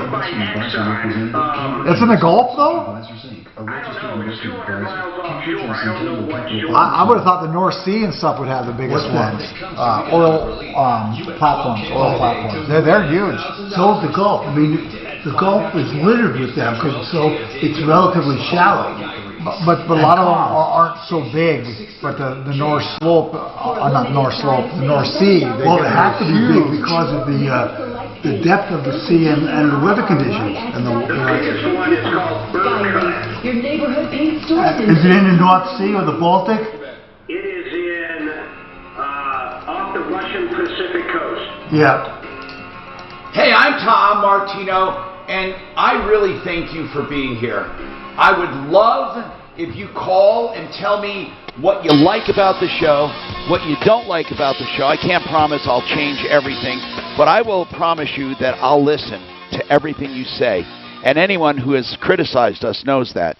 You just get better by trying to help people and trying to make it palatable. Now, Carl says he was at a restaurant waiting for some guests to arrive.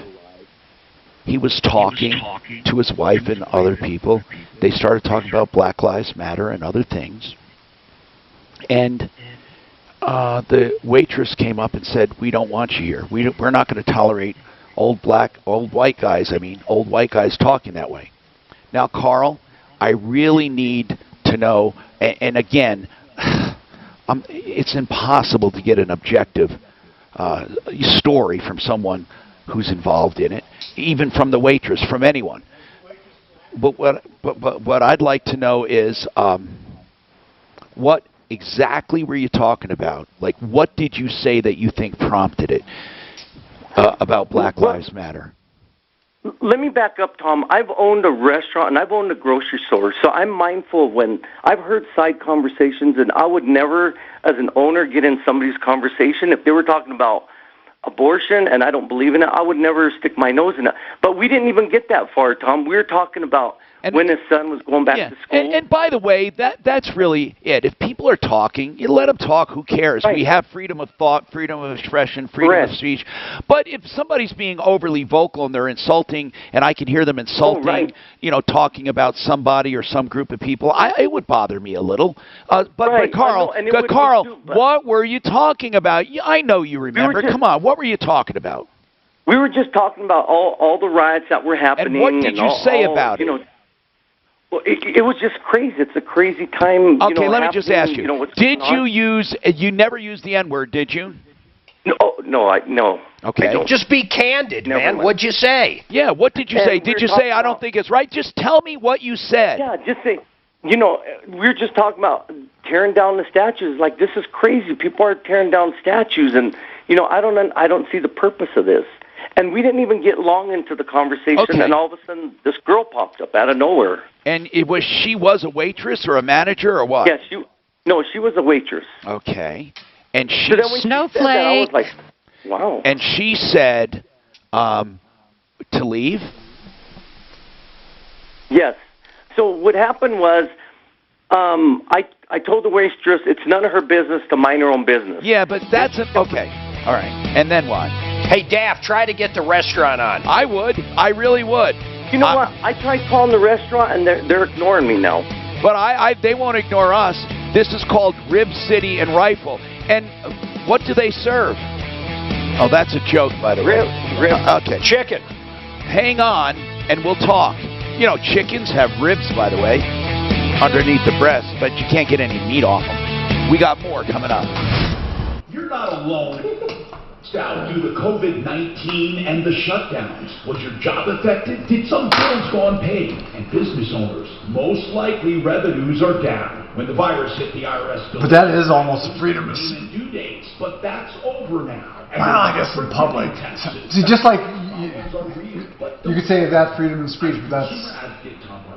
If you have back tax debt, call my friends at Larson. You know, you think that the kneeling during the anthem is just it should be okay. Again, I say they can do it on their own time.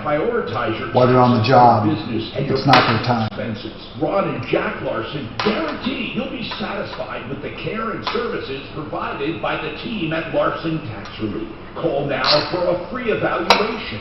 844-LARSON TAX. That's 844-LARSON TAX. 844-LARSON TAX. KRFX HD2 Denver. This is Denver's talk station, 630 KHOW, Denver. An iHeartRadio station. Tom? Yes. You don't think if you found out the waitress was black? That's the message from the governors of Texas. I already did. That was one of the first questions I asked. Was the waitress black? No. Oh, I asked right before. Oh, I was very upset. Yeah. No. I said, you know, first of all, his color, the waitress, the management, people in the restaurant. Were there any people of color around? Yeah, that's an obvious, right? Because obviously, but here's the deal. People are just so extra careful. It's this whole microaggression. Like I've said before, the most intolerant people in the world are the people who preach tolerance. Exactly. What the fuck is that all about? Protest over the police shooting of Jacob Blake. Witnesses say a white man carrying an assault rifle was responsible. Police say a 17-year-old male is now facing charges. Mark David Chapman. He was 17? For killing Beatle John Lennon. Huh? Has been denied parole. The guy with a rifle was 17? Behind bars for at least another 2 years. He says a 17-year-old male is in custody. Is that the guy that was kicking him? Or is that the guy that had the... God, what a... They don't even tell the news there. They just tell parts of it. The deadly explosion in Beirut this month has accelerated the spread of COVID-19. Caretaker Prime Minister Hassan Diab is warning Lebanon could, quote, lose control of the COVID-19 pandemic. That just a day after a new record was set for daily deaths. New cases have been spiking, doubling per day in some cases, in the wake of the devastating Beirut port blast on August 4th. That's likely due to overcrowding at hospitals, large protests, and cleanup groups. A health crisis now looms as calls for political reform and new elections persist but remain unanswered. Jordana Miller, ABC News. The 19th Amendment was ratified 100 years ago today, giving women the right to vote. Historians say women are still fighting for equal rights and remain underrepresented in Congress. Clayton Sandell, ABC News. The great thing about facts, they're proven. Like the fact that crude oil contains impurities. Well, that pisses me off. It doesn't mean just because women are 50% of the population, they should be 50% of anything. It should be a meritocracy, right? What are they talking about? Just because women are 50% of the population doesn't mean that they should be 50% of the representatives. It should be a meritocracy. The people who are most who get elected, or the people who are most qualified get elected, regardless of their gender. And I don't think gender matters anymore in congressional races. I don't think so, but hey, no, I don't think so. You need secure management. So it was a 17-year-old kid that had the gun. That kid was 17? Did he shoot somebody? You could tell he was... Well, yeah, he shot But why? 3 people. What was he trying to do? I don't know. But there was other people with guns also. I'm telling you, they're saying this guy was protecting some business. He was 17. He was 17. Why was he protecting That's the problem with these things. This is who they draw to them. 17-year-olds who want to walk around with fucking guns. Yeah. Still needs to negotiate a contract and salary for the new hire. You know, and you might not agree with me, but let me tell you, that kid was pretty darn good to be able to get knocked down, kicked in the head, and still be able to go and shoot. And not lose his gun. I mean, you can say what you want about it, but what's all... If you watch the before video of the guy that got blasted 7 times, now that you see him down on the ground struggling, both officers... Where's that video, Mark? I didn't see it. Where is it? It's, I think you watched it yesterday, actually. Yeah, but I didn't see him down on the ground struggling. It was so jumping around. There's no doubt. Everybody acknowledges they had him down on the ground trying to get him in cuffs, and he somehow got up. That's just everybody acknowledges that. Okay, but do you think, personally, do you think that shooting was justified? I have a feeling it was probably legally justified, but it was probably a young and afraid cop. And if it was a more seasoned guy, I don't think it would have happened. How's that? That's a good answer. Did anyone mention anything about like a taser or anything? No, but when you've got, I'll tell you, man, if you're a cop, you're a young guy like he, or, you haven't been a cop forever, and you're trying to wrestle a guy down, somehow he gets up, you're aiming your gun at him, and he will not stop, and he goes to reach for something in his car. I mean, it's fucking crazy. Here's the other thing is, when they were down on the ground, too, because it's so much with that choking, the best way to grab somebody is to try to grab them from the back, around the neck, and they probably don't do that anymore. But the part that's crazy is, the reason I think this guy was not that great of a cop, like I said though, I think it's probably going to end up being a legal shooting, but 7 fucking bullets. That's weird. Fucking 7 bullets. Doesn't that seem weird? I mean, that's like the boom, boom, boom. Boom, oh, much faster. Boom, boom, boom, boom. I mean, that's a lot of fucking shots. Well, I know it. Did they all hit him? I assume. This guy lived is insane. Yeah. I'll tell you anything, it's going to be, they're trying to prepare for how they're going to not arrest this guy or not whatever, bring him up on charges. I think that's why the governor basically accepted the Fed's help today, because it's going to get worse, I think. My friend John, who we talked to, who works with the FBI and with the police, he said it's almost impossible when your adrenaline is that high to take one shot. Aren't they trained though to shoot? Aren't they trained? You don't need to shoot someone to injure them. Right. That's right. That's right. And I don't understand that all the time. But isn't that true? Yeah, I think so. Even if they have just like a knife, I just don't understand. Help. Yes. We're here to help.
somebody black heard him and complained or anything.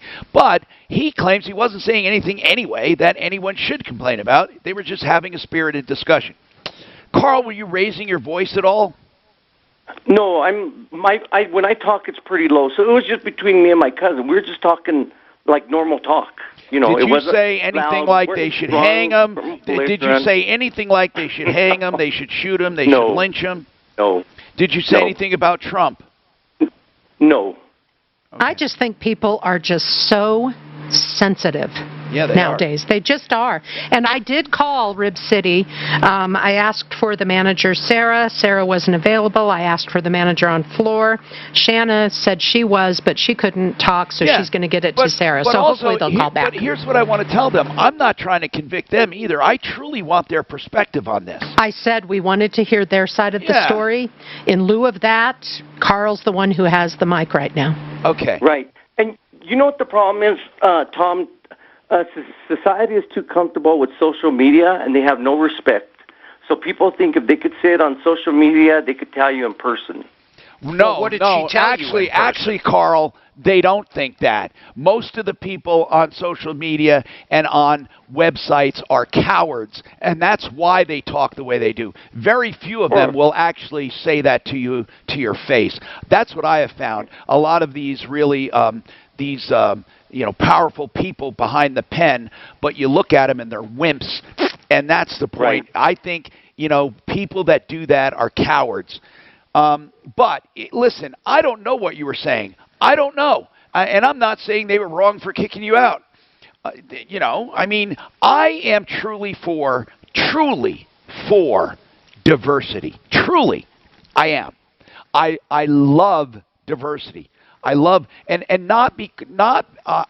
my diversity isn't judging people like, I love that guy, let's take a black guy. I love that guy. And a lot of people say that because he reminds them more of a white guy they know than a black guy. They have different weird ways of saying they're not prejudiced or they're not racist when actually they are a little uncomfortable. And the point is, I don't think there's anything wrong with noticing differences and embracing them.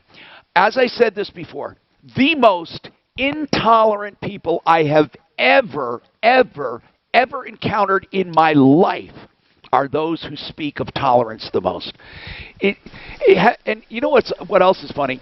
If you see the lengths people go through to not offend people, it's like this one. Do you remember that one video we saw online? We all laughed. It was a conference or a convention of people who, some group that didn't want to offend. Oh, where they raised their hands. Okay, first of all, there was no clapping allowed. You had to do jazz hands because clapping offended some people.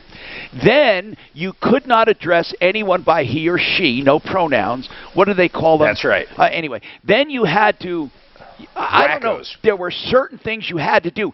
They spent so much time on what to do and not to do, they didn't get to their agenda. It was almost like I was watching a parody or a comedy. And Tom, yes, the rules that they put down, then when a speaker would get up, the speaker would not adhere to them and say, well, she said, and then everybody would be like, no! Yeah, and they got nothing done. And here's the thing, the point I wanted to make when I brought that up is, I like to look at someone's heart, or just basically, don't assume and don't stand there with a notebook trying to collect injustices, and mistakes. But there are people in their heart, they don't have hate. They just don't know better. They may not phrase things perfectly. And to really make those people pay for it the rest of their lives is ridiculous. Now, there are some people who are hateful and racist, and you can choose to X them out of your life. But I think we try too hard to find fault. I mean, those of us who preach diversity, those are the ones who are the most undiverse people I know. Yes, Mark? We were in Maggiano's during the 2016 election, so this is before election night where Trump won. And we're sitting there, and my daughter is, you know Addie very well. Yes. She's asking me, why do you like Trump? And I said, well, this will be the first time I have ever voted Republican, but it's mainly because he's a businessman, and I think that's what this country needs right now. Yeah. The waitress did not like what I was telling our kids, so she came over and started intervening and saying, you should never vote for this guy. You should hear what he does to women and what he thinks of women. And I'm sitting there, and I can't believe this woman decided to interject in my conversation at dinner at Maggiano's. So you know what I did? What? I left her $20 tip to the Trump campaign, and I made sure she knew it, and a nickel on the table. Bravo! Wow. Anyway, Carl, we're going to try to get a hold of Rib City to get their side of the story and Tom? see what's going on. Yes. I got a call, and Sarah is not available today, but I said have her call in first thing at 10 o'clock tomorrow morning, so I'll get Carl's number, and we'll have them both back on. Or get the owner. And I again, asked for the owner, but all I want is their perspective on what happened. Carl, I'm gonna try to do a little detective work here. So here's what I'm going to ask you.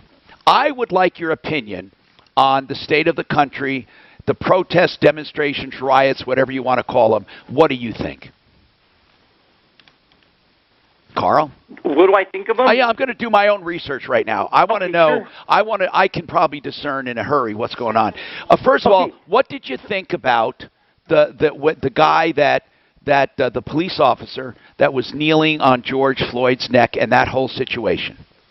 That was wrong. And you know what, Tom? I think we're due a movement. What was wrong? Of him putting his neck on George. Oh. And you know what, Tom? I think we are due a movement. We are overdoing a movement in the black community. What do you mean? I really believe that there's a change that needs to be done, because I think there has been a lot of disservice and disrespect, maybe but what racism. I'm trying to get at, yeah, right. But what I'm trying to get at, I'm all for that. It's just don't be tearing down, breaking windows and tearing down the statues and doing all this violence.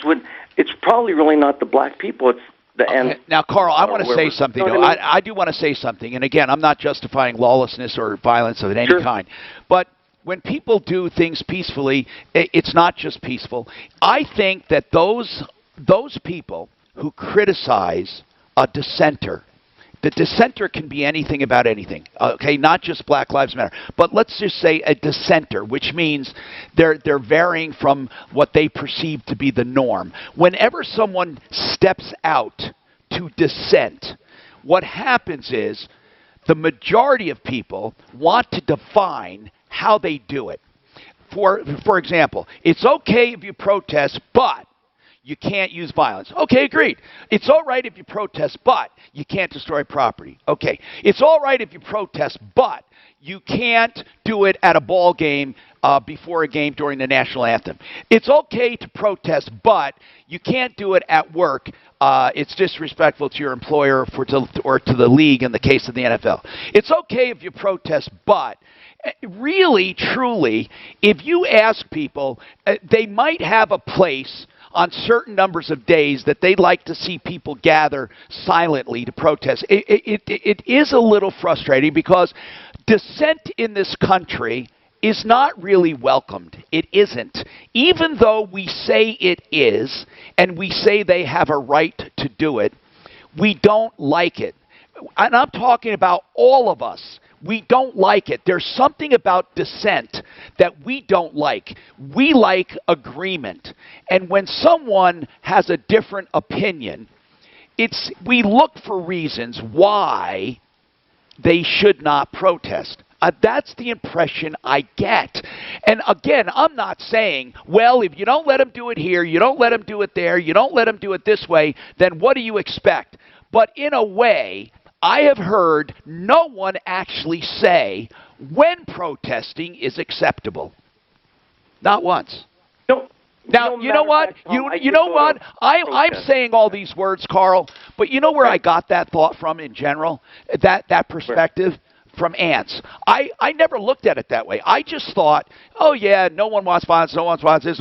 And so he said to me one day, yeah, Tom, remember when Kaepernick was doing it peacefully, silently? In fact, he didn't make a big deal. The only reason he made a comment is because they asked him, the media asked him, and all he did was silently sit there. That's all he did. And he lost everything. So then somebody else does something, and we always seem to have conditions. We do. So maybe we ought to just have a designated protest area with the times of day it's acceptable, and then we allow them to go there and sit on a bench and protest. I don't know. I think it can be frustrating when people do want to go against the norm. I think it can be frustrating. Now, I think the Democrats are going too far the other way by accepting all forms of protest.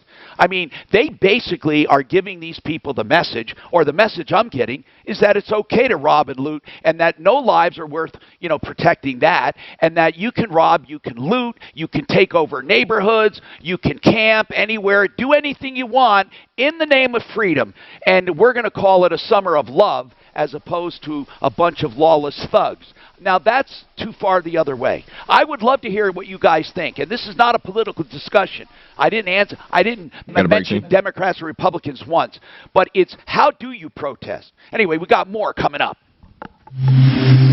Catch on break. The office manager of Rib City's on. And tell her that I said personally, I'll give her the utmost respect, and I'm not going to put her up against Carl. I want her to know that. Uncertainty, and how will it impact your retirement?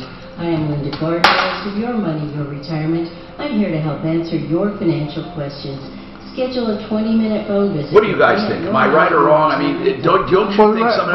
Again, I think you might be a little upset with what I said. Go ahead. The whole thing about freedom of speech, it's not you don't have freedom of speech in a private business or setting. No, but see, protest, though, the sheer nature of protest is, it shouldn't be necessarily going with the grain.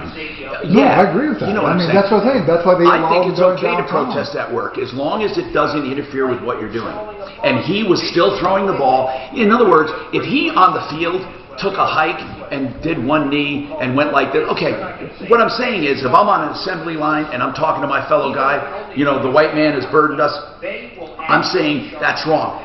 But there's nothing wrong with being at the lobby before work handing out a brochure or anything like that. Well, it depends. In a lobby? Depends on what. Maybe not in a lobby, but if you're up against as clients are coming in handling stuff out. If it's a private business, they can set whatever rules they want. I understand, but but that's the whole idea about protest. Protest is civil disobedience by its very nature. No, it's civil. Protest is wait, if you have a march to protest and you get a permit, that's not civil disobedience. Okay. But what I'm saying is it shouldn't be that hard to protest peacefully. You're right. It isn't that hard to protest peacefully. Yes, it is. Yes, it is. People look down on you for protesting peacefully. Martin Luther King. Look at all the war most successful protest of all time. The way to get attention is to protest where they don't expect you, when they don't expect you. It doesn't mean to interrupt. It doesn't mean to steal. It doesn't mean violence. I agree 100%. The art of granite. Oh, I was in the middle of one of my diatribes, by the way, behind the scenes. I'm sorry. Let me get back down to earth. The art of granite. Mitch Floria is, by the way, he is the definition, in my opinion, of the American dream. He moved here from Romania with $300. He married, he had children, and started this business from scratch. TheArtofGranite.com is the website. TheArtofGranite.com. On Facebook, you find him at Art of Granite Golden. This is all about doing things the right way, and I can tell you about the deals he has, like wholesale on all materials, Terra and Holloway's free, the bathroom's free when you do the kitchen at the same time. Get prices on the phone, 303-386-5919. You'd likely heard me talk about a new erectile dysfunction medication that was recently... And actually, when you bring up the NFL, they won't let anything. You can't even put a ribbon on your uniform without them, or different colored shoes, or a thing on your shoe, or they're told exactly everything that they have to wear. I think that's wrong. The whole thing, if they had just ignored it and didn't make a big deal about it, none of this would be going That's on. right. Well, the media wants But the whole not. idea of protest is to get attention and go against the grain. And there's nothing wrong with that. So long as he's not interfering with the game, he's not interfering with what he's doing, he's not doing anything really wrong, he's just stepping out. No, I agree. What Kaepernick did was totally fine. And by the way, I didn't like him. I don't know. I don't even know why. I just thought, well, you jerk. Here's why I thought. Because I thought, come on, man. When were you ever oppressed, ever? And are there people oppressed? See, I was hiding my head in the sand in a way, thinking, well, there is no real racism. Okay, there is. But I don't think nothing is, I've said this before, nothing is ever as bad or as good as people say it is, ever. You know, I mean, it just isn't. But I agree with you. They should have just let him kneel, let the press say something, and just not made a big deal about it. And it would have gone away. Now, by the way, I haven't watched, but do they do that now at every game? What? Are there kneeling protests at every game? I don't even know. You know, I've been watching the Rockies, and they don't play the national anthem at baseball games. At all? I haven't seen it at the Rockies games. And I've been watching. You don't even want to hear my opinion on that anyway, because I don't believe the national anthem belongs to those. I agree, they shouldn't be playing What either. are they? Why? Why? Who said all of a sudden we have to have fucking national anthem? I mean, that's like Hitler and his show of patriotism. Yeah. I'm saying there's no real reason. No, you're 100% right. It doesn't belong in a sporting event. That's, I mean... I disagree there. What I mean is, what does it have to do with sports? It's a group of people trying to bring everybody together under a common You have thing. that all the time. You can How's make that? that. Well, you can make that excuse for any gathering then. How about concerts? Well, just like in school, How about concerts? Yeah. You're right. You could. I mean, you could, but we guess don't. Why sporting events? And then, you know, with these hockey games, they play the Canadian and the American. I guess it's just like at Olympic events where they do the national anthem for the winners. But that's like your team song because you won. But I just, and again, I don't care that they play the national anthem, but I have a whole different perspective on that anyway that won't match what you guys have in it. Because I believe national anthems, I believe that it's idolatry to begin with. I mean, I don't believe you pledge idolatry. You don't pledge allegiance to a flag anyway. You can be patriotic and you can love your country. A few days away from turning the corner to some cooler weather, but first... Yeah, but they don't say that, Mark. They say end to the country. They don't really say it's, you know, I have nothing wrong with pledging allegiance to a country. That is a country that has blessed you. But I just have a whole different ballgame, nothing political at all. I just don't like the idea of this patriotism rah-rah. It's dangerous. I don't mean patriotism, I mean the flag. You mean nationalism. You back up. Maybe that's what I mean. Maybe that's what I mean. Okay, I'm sorry. Tom Martino, I'm here. Well, welcome. 303-713-TALK, 713-8255. By the way, Claims Pro is the place to call. You know we love public adjusters on referralist.com because we believe that insurance companies, and we show by stats, they screw you almost every time. They won't give you a fair settlement for your damages, like they don't even put overhead and profit in it, or in some cases they don't allow for taxes or other things. Peter Rodolfo at Claims Pro, you got to see him if ever you have an insurance claim, whether it's residential or commercial, on roofing or on your windows, fire and smoke, rain and hail, windstorms, jewelry thieves even. I mean, if you have a problem and you have to file a claim, you need a public adjuster. At least consult with them free of charge. Publicadjuster.pro, and they all work on contingency. Publicadjuster.pro, 833-252-4600, publicadjuster.pro. So let's go back to the phones. We have a lot to talk about, so I want to get right to it. Travis, you have a comment? Go ahead, Travis. What's happening? Oh, no, I got to go to April. I'm sorry, April. April's the manager. Then we'll go to Travis. But April, you're the manager at Rib City, or the office manager. Thank you so much for coming on. Do you have knowledge of this incident where this man was asked to leave? He was having a discussion that apparently someone there did not like. Are you aware of that situation, April? I am aware of it, and to be honest, the discussion was about wearing a mask in the restaurant. It had whatever else was being discussed at the table has absolutely no bearing on my manager having him leave. You know, the owner to this business has been recently diagnosed with an incurable lung disease. Uh-oh. And we take very, very seriously the guidelines that have been given to us by the health department. You know, the health department guidelines require masks for the short trip to your table and from your table. Yeah, It's not a law that you have to wash your hands after going to the bathroom before you cook at home, but it is thankfully a health department requirement that we wash our hands before handling food. So he wouldn't wear a mask? He would not wear the mask. He got Boy, he up left from the out a table. hell of a big part. He said by my staff, whom overheard him, "You watched them try to make me wear a mask through this restaurant." Okay. So, you know what? He's correct. It's not the law, but it is a health department guideline. Right, that no. restaurants are And held you to. have a right, to be as strict as you want with it. I have no problem whatsoever. And again, I promised I wouldn't get you guys in a tit for tat. I just want to ask him something though. Carl, as far as this masking, you didn't even mention a mask, Carl. Tom, when we first went in, my cousin didn't have a mask, but he put a mask on when we went to the table. Because they asked him and that to. was it. They asked him we never to get talked a mask. about a mask when we were at the table. Did you have we were one? Talking about, I had one. My wife had one. And my cousin had one when he went from the front door to the table. Then we were talking. Then when we sat down, we got our drinks, we got our food, and we were talking about Black Lives. We never did mention But anything here's the about a thing. mask. They asked you to leave because of the discussion about masks that they perceived. The good news is, here's the good news. That was not it. Well, Carl, the good news is they're saying they don't have a problem with what you discuss and it's none of their business. So that's good news. So I think you may have misinterpreted it. She never said it's because you're talking about Black Lives Matter. Did she? You know, I wouldn't let her talk because she kept arguing with me. She wanted to argue wait. But why was it an argument? Tell me why. Because she wanted to tell me her policy, and I said, I don't care about your policy. Well, I already know your policy. The policy could have been okay, Carl. Just saying you don't care about their policy. Correct.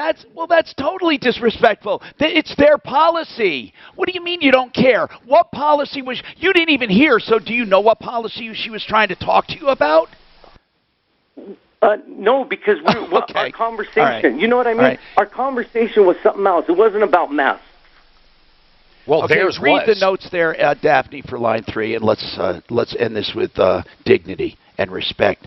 I'm saying that. Do you see that? Does anybody see it? It's done. Yeah, we got him. Okay. No, what I mean is, totally do you have my tried to pull one over Do you on have us. my sound effect I use? Come on, man. Anyway, I'll do it. Hold okay? on, I'll do it. Oh, you mean the bomb.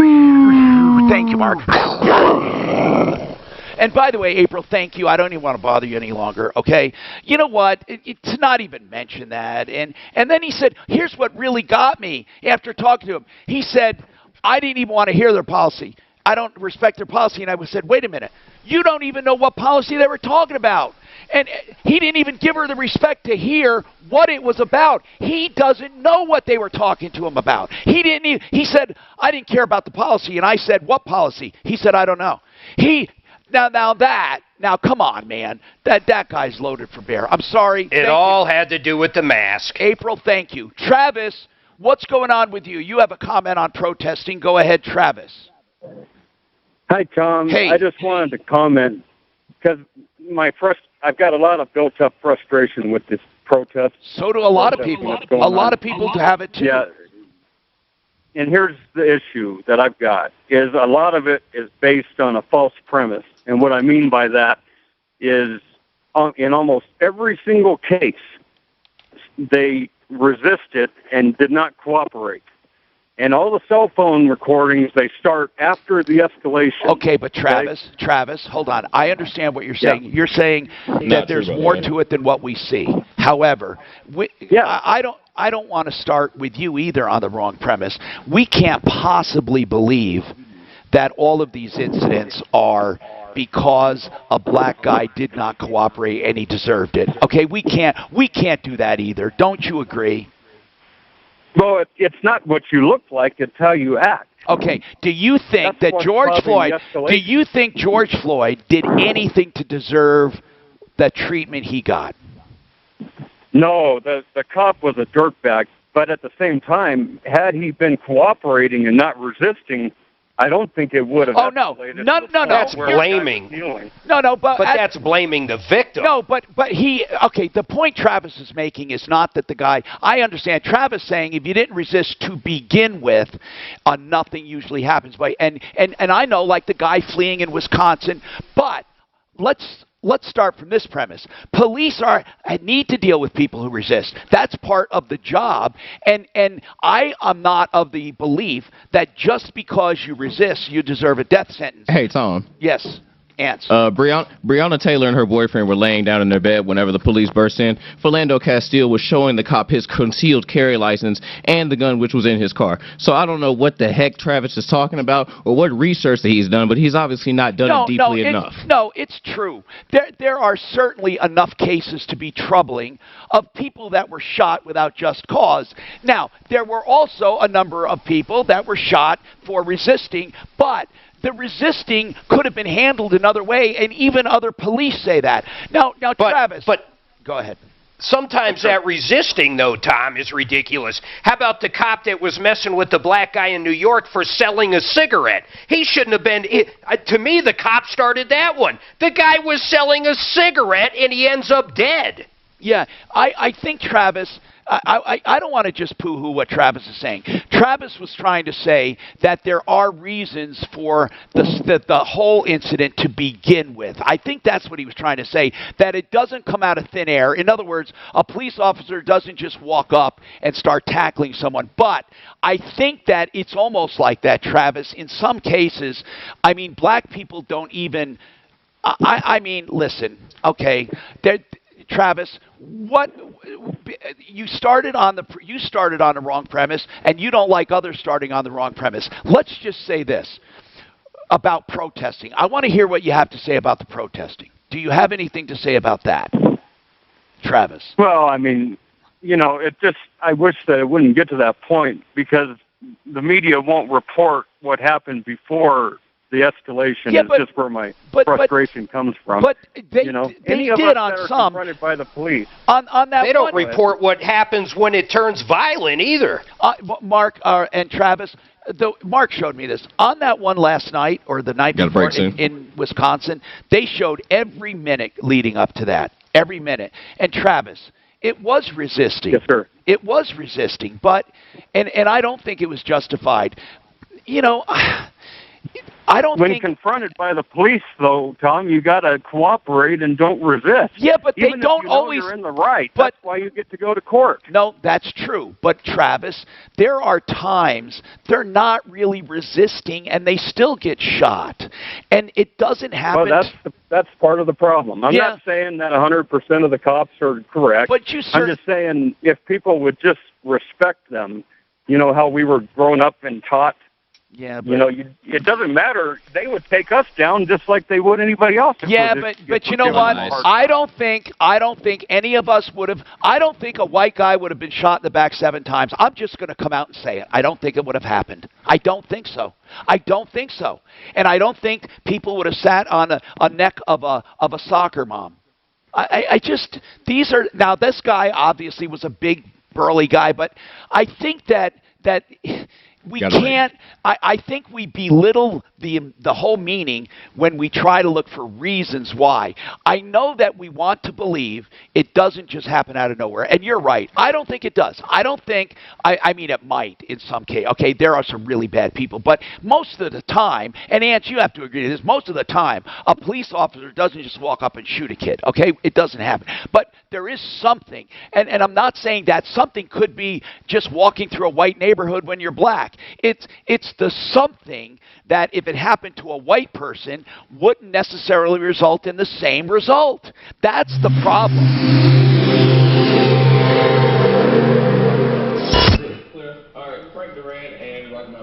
Okay, now Mark and Frank. You hear that? You're doing Frank. Denver. I don't. Guys, what do you think? I mean, now, impact traffic. I just don't like justifying it by saying, well, they were resisting. Oh yeah, kill them, motherfucker. They were resisting. No. It's like it just doesn't make sense. It's a very complex issue. There are no simple answers. No, there aren't. Because you don't know I was I reading know this. something. I would be scared shitless being a police officer. I don't know. I was reading something. Some guy put on YouTube said, you know what? In Germany, the police go through a 2-year training period. He said it's unconscionable that American cops get away with such a short period of training and have to deal with these tricky situations. He doesn't think they're well trained enough. I don't understand why the Breonna Taylor one had nothing to do with racism. I can't believe they're bringing that up. It was a fucked up no knock. In other words, it wasn't because they were black. No, it was because they no knocked, and I think in fact, I think they should make no knocks illegal. Because here they went to the. Me too. But. Yeah, Ants was making it sound like they're black, so they got shot, right? No, they didn't even know who they were. They That's had what I'm the saying. wrong But I apartment. said Ants. I know it, and I don't like that. I don't know why. Because they didn't know that. Right, exactly. I'm agreeing with you. And I don't see any justification from the cops either saying, well, they shot at me. They fucking thought they were breaking in. Somebody was breaking into them. I would have shot at them. No knock warrants are fucking. They are. This thing on YouTube, this cop pulled over. Really, how are you supposed to know? If somebody did that to me, I would fucking grab a gun and start shooting. Absolutely. I would think it was a home invasion. And that's what the boyfriend did. And then the cops said, well, it's justified. They were shooting at us. So they identify. How do they say we're police? They're supposed to, but the neighbors But what if said. the fucking invader said that? Good point. Good point. But they always say, please warrant, please warrant. But the neighbors said they didn't. I think no knocks are the worst. They are, man. They did a no knock to who was that guy they arrested? Used to be a Trump supporter and stuff when they. Oh yeah, Roger Stone. Roger Stone. They did a no knock on him. Good morning. Who did? Roger Stone. And an old dude. Was he pissed? They had the FBI, they had CNN, and it was a fucking white cop. Are you talking about the producer, Roger Stone? Yes. Yeah. Is he a producer? Is he a producer? Roger Stone. Are we talking about the same guy? Yeah. Roger Stone was Rocky Mountain Retrofoam is the name of the company.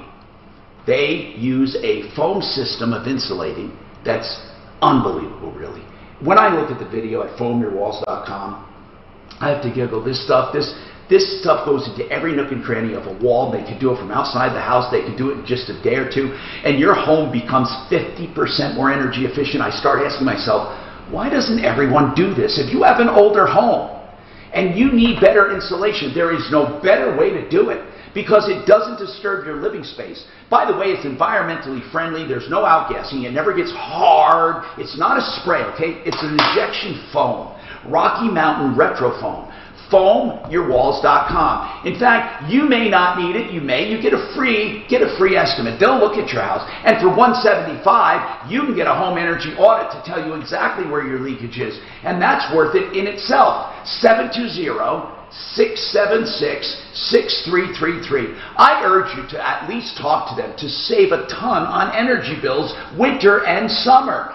That's 720-676-6333, foamyourwalls.com.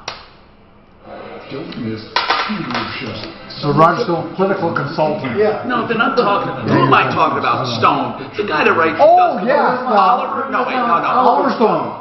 Is it on? Yes. Oliver Stone, the movie producer. Okay, I'm sorry. That's what I thought you were talking about. So you know it's funny, Dan, it's on YouTube. There was a cop pulled over a car for having tinted, the dock, the windows are too tinted. Yep. So as soon as they rolled down the window, the woman's like, this is because I'm black, you're pulling me over. Oh. But the Breonna Taylor is a travesty of the whole fucking thing, the no-knock thing. I don't like for them to bring, I respect what Ann says, but it has nothing to fucking do with anything else. They didn't know what they were, but they were totally unjustified in doing a no-knock without having... God, can you imagine doing a no-knock and you weren't even sure? And that guy whose house they wrecked with a no-knock, they wrecked the guy's house.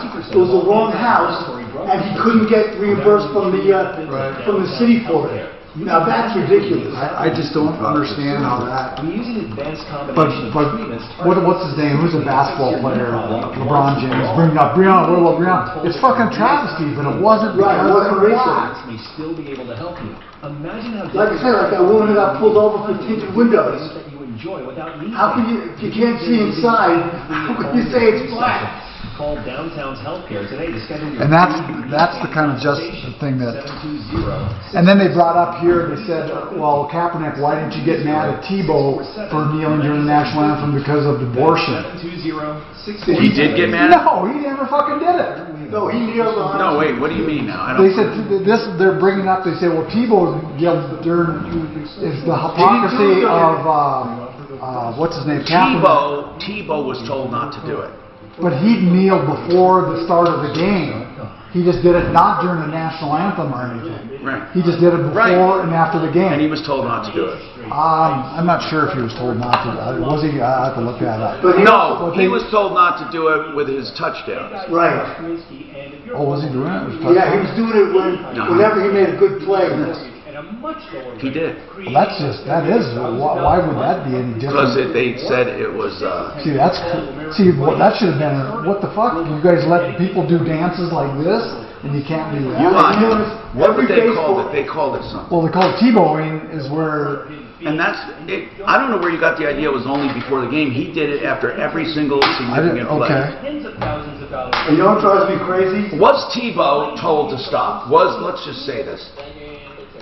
303-695-7000 to learn more. That's 303-695-7000 or on A clash of faith in football, yep.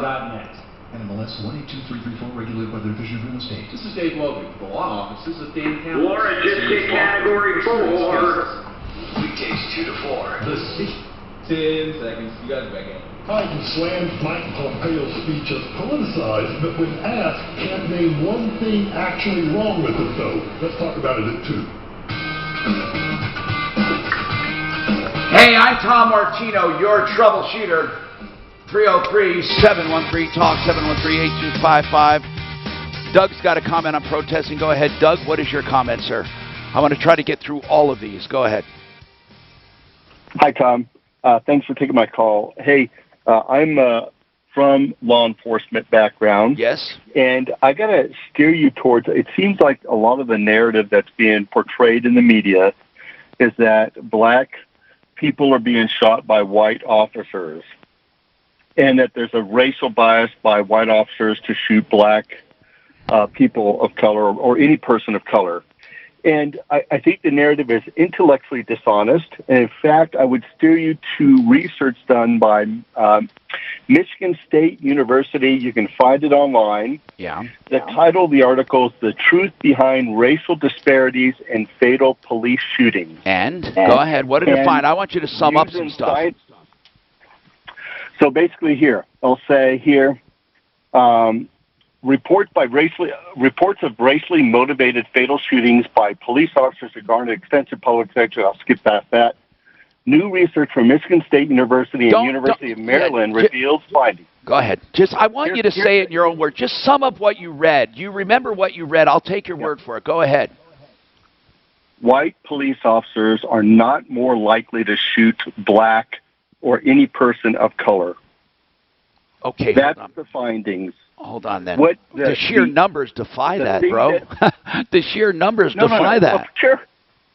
No. So when you look at, hey, are white police officers shooting black people or people of color in a higher frequency or amount than others, the findings, the statistical findings are the flip. Now, the media loves to portray a story. White police officers are shooting black people. I know. Right? That's a popular narrative. That's right. That's right. Because of some of the egregious cases we've seen. Because they find an egregious case and they exploit it. Right. Right.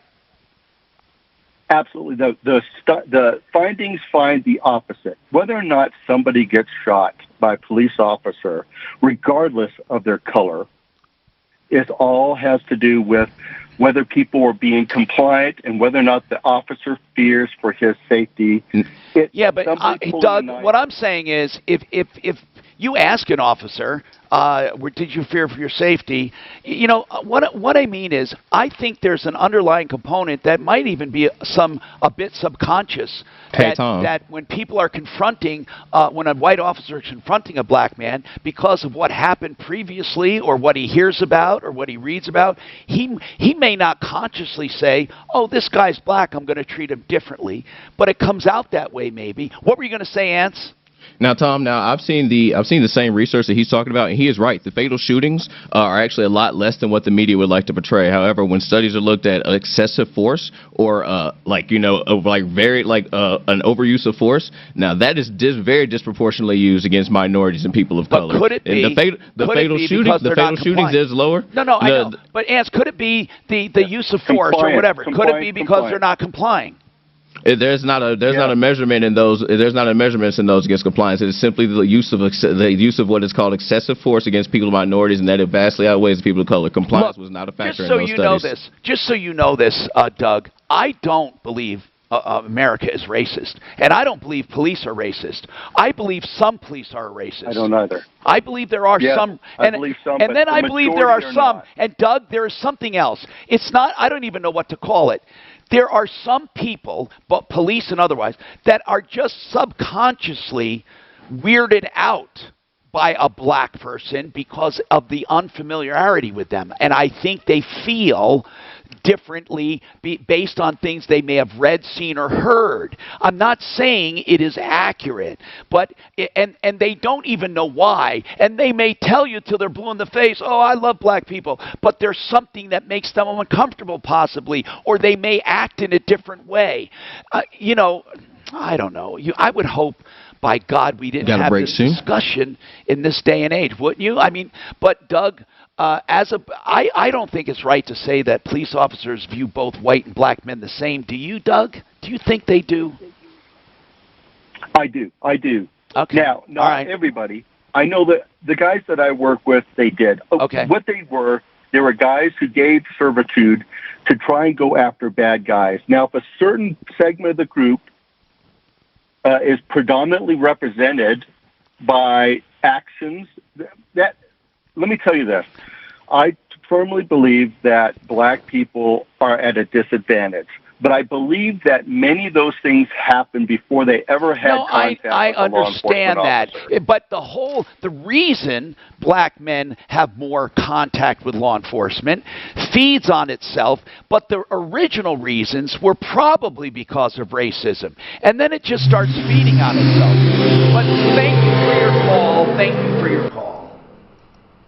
Now, in fact... 1 minute till Get Found Fast Steam Pro. I'm guessing you want him to get Found Fast? No, I'm just Steam Pro. I was getting heavier for this. That's you want him to get Found Fast though? Yeah. Back up engine. Why, did he do one for them? I thought that I 20. No, yeah, he already did one though. For them. Okay, I ought to do both then, unfortunately. Okay. Yeah, stop it. You got both coming up after traffic stuff. Yeah. Okay. Just check center. Stop on I-25, slower traffic in the downtown drive, 270 building, I-76. And a crash called out eastbound C470 approaching University in the right lane. Standard forecast, going to be hazy and hot this afternoon. Could have record heat again at 95. Here it says, but the NFL did not discourage Tebow or other players from praying before or during the game. 630 K-Hour. American but he never did it at National Here you go, Get Found Fast, 30 Steam Pro. His pre-qualification letter is available instantly. Start today, 303-695-7000 or online at AmericanFinancing.net. NMLS 122334, regulated by the Division of Real Estate. You know, one place that I've read an astounding more than 90% of people, they will look at a website before visiting or calling a store, so make sure your website is up to snuff. You'll get a free analysis of your website, not just how it looks to consumers, but how it looks to Google and other search engines. The name of that company is GetFoundFast.com. We use them for referralist.com. We love them, and that's why they're on Referral List as well. GetFoundFast.com to analyze and help spruce up your website. The analysis is free. Now, let's talk about getting your carpets cleaned and getting them cleaned the right way. Of course, there are different ways we endorse, and one of them is SteamProInc.com. Especially now, 3 rooms, $89, and they're good-sized rooms. And listen to this, you get a free you get, well, you don't get it, you get free, they do it anyway, I shouldn't say it's free. They do 100% green products and 230-degree superheated water that kills pathogens on contact. Plus, they can disinfect upholstery, tile floors, countertops, and showers. That's Steam Pro Inc. INC, SteamProInc.com, 303-795-2222.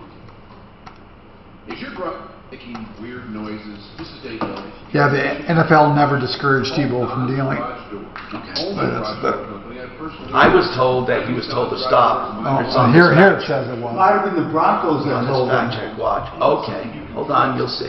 Right here. That's that article I got. The same one. In Okay, fact, look, I love this. Did you see this? Was that Kramer? No, Jesus visits Tebow. What if you could build a six-figure retirement income in just 5 payments? But here's something that so Tebow ended up being like this. Yeah.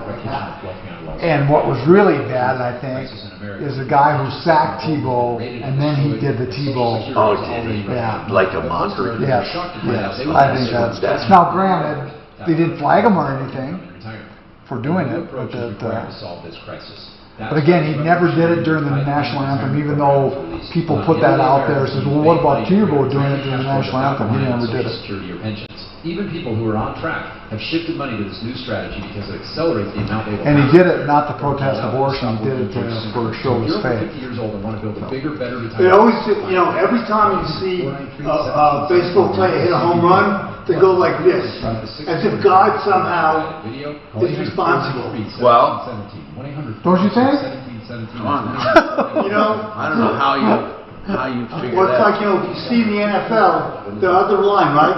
So the free safety is going like this to cross himself that he intercepts the ball, and the wide receiver is going like this that he catches the ball. So is Scott supposed to choose? You choose him. It depends on who he has money on. Tom doesn't like the crossing himself because he doesn't like Catholics that well. No, I'm kidding. I don't like the cross. Really? You don't like that? Oh my God, that's a whole different ballgame I don't want to get into. I like the holy water and everything. It just, and I don't think it's a big. I just think it's a cleansing thing. We couldn't see your bomb note because we couldn't see that far over. Oh, okay. It's the bomb. Here's what Daphne can do, just so you see. She can go up to the tab, which is, I forget how to say it. Okay. What'd you say, Dad? If I do that, then it erases all of the conversation that we had. I know, but you're not hearing what I'm saying here. On the Zoom, there is a button that you can zoom to 75% and get more in on the call screener. So it's like, I think it's if you look at the top left menu, not the one where file is, but it's like the one under that row of, I hope you have a row of things there. It says left arrow, right arrow, printer, a paint roller, and then right there next to that is where you can pick any view you want from 50% to 200. Alright, she sees it now. She got it like that. She's on it. Small, but she can see it now, though. Yeah. When it comes to helping clients, she can see everything, she just can't read it. The other thing is that God already knows what the outcome's going to be, right? So what's the point? It's your thanking him.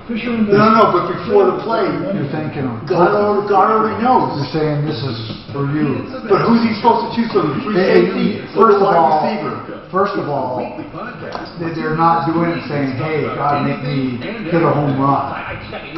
They're just professing, there's a higher for what that happened. I don't think they're saying, God, please make me hit a home run. No, but they always go like this when they're rounding third base. Mm-hmm. Well, I think because they look they're higher up to actually help them do it.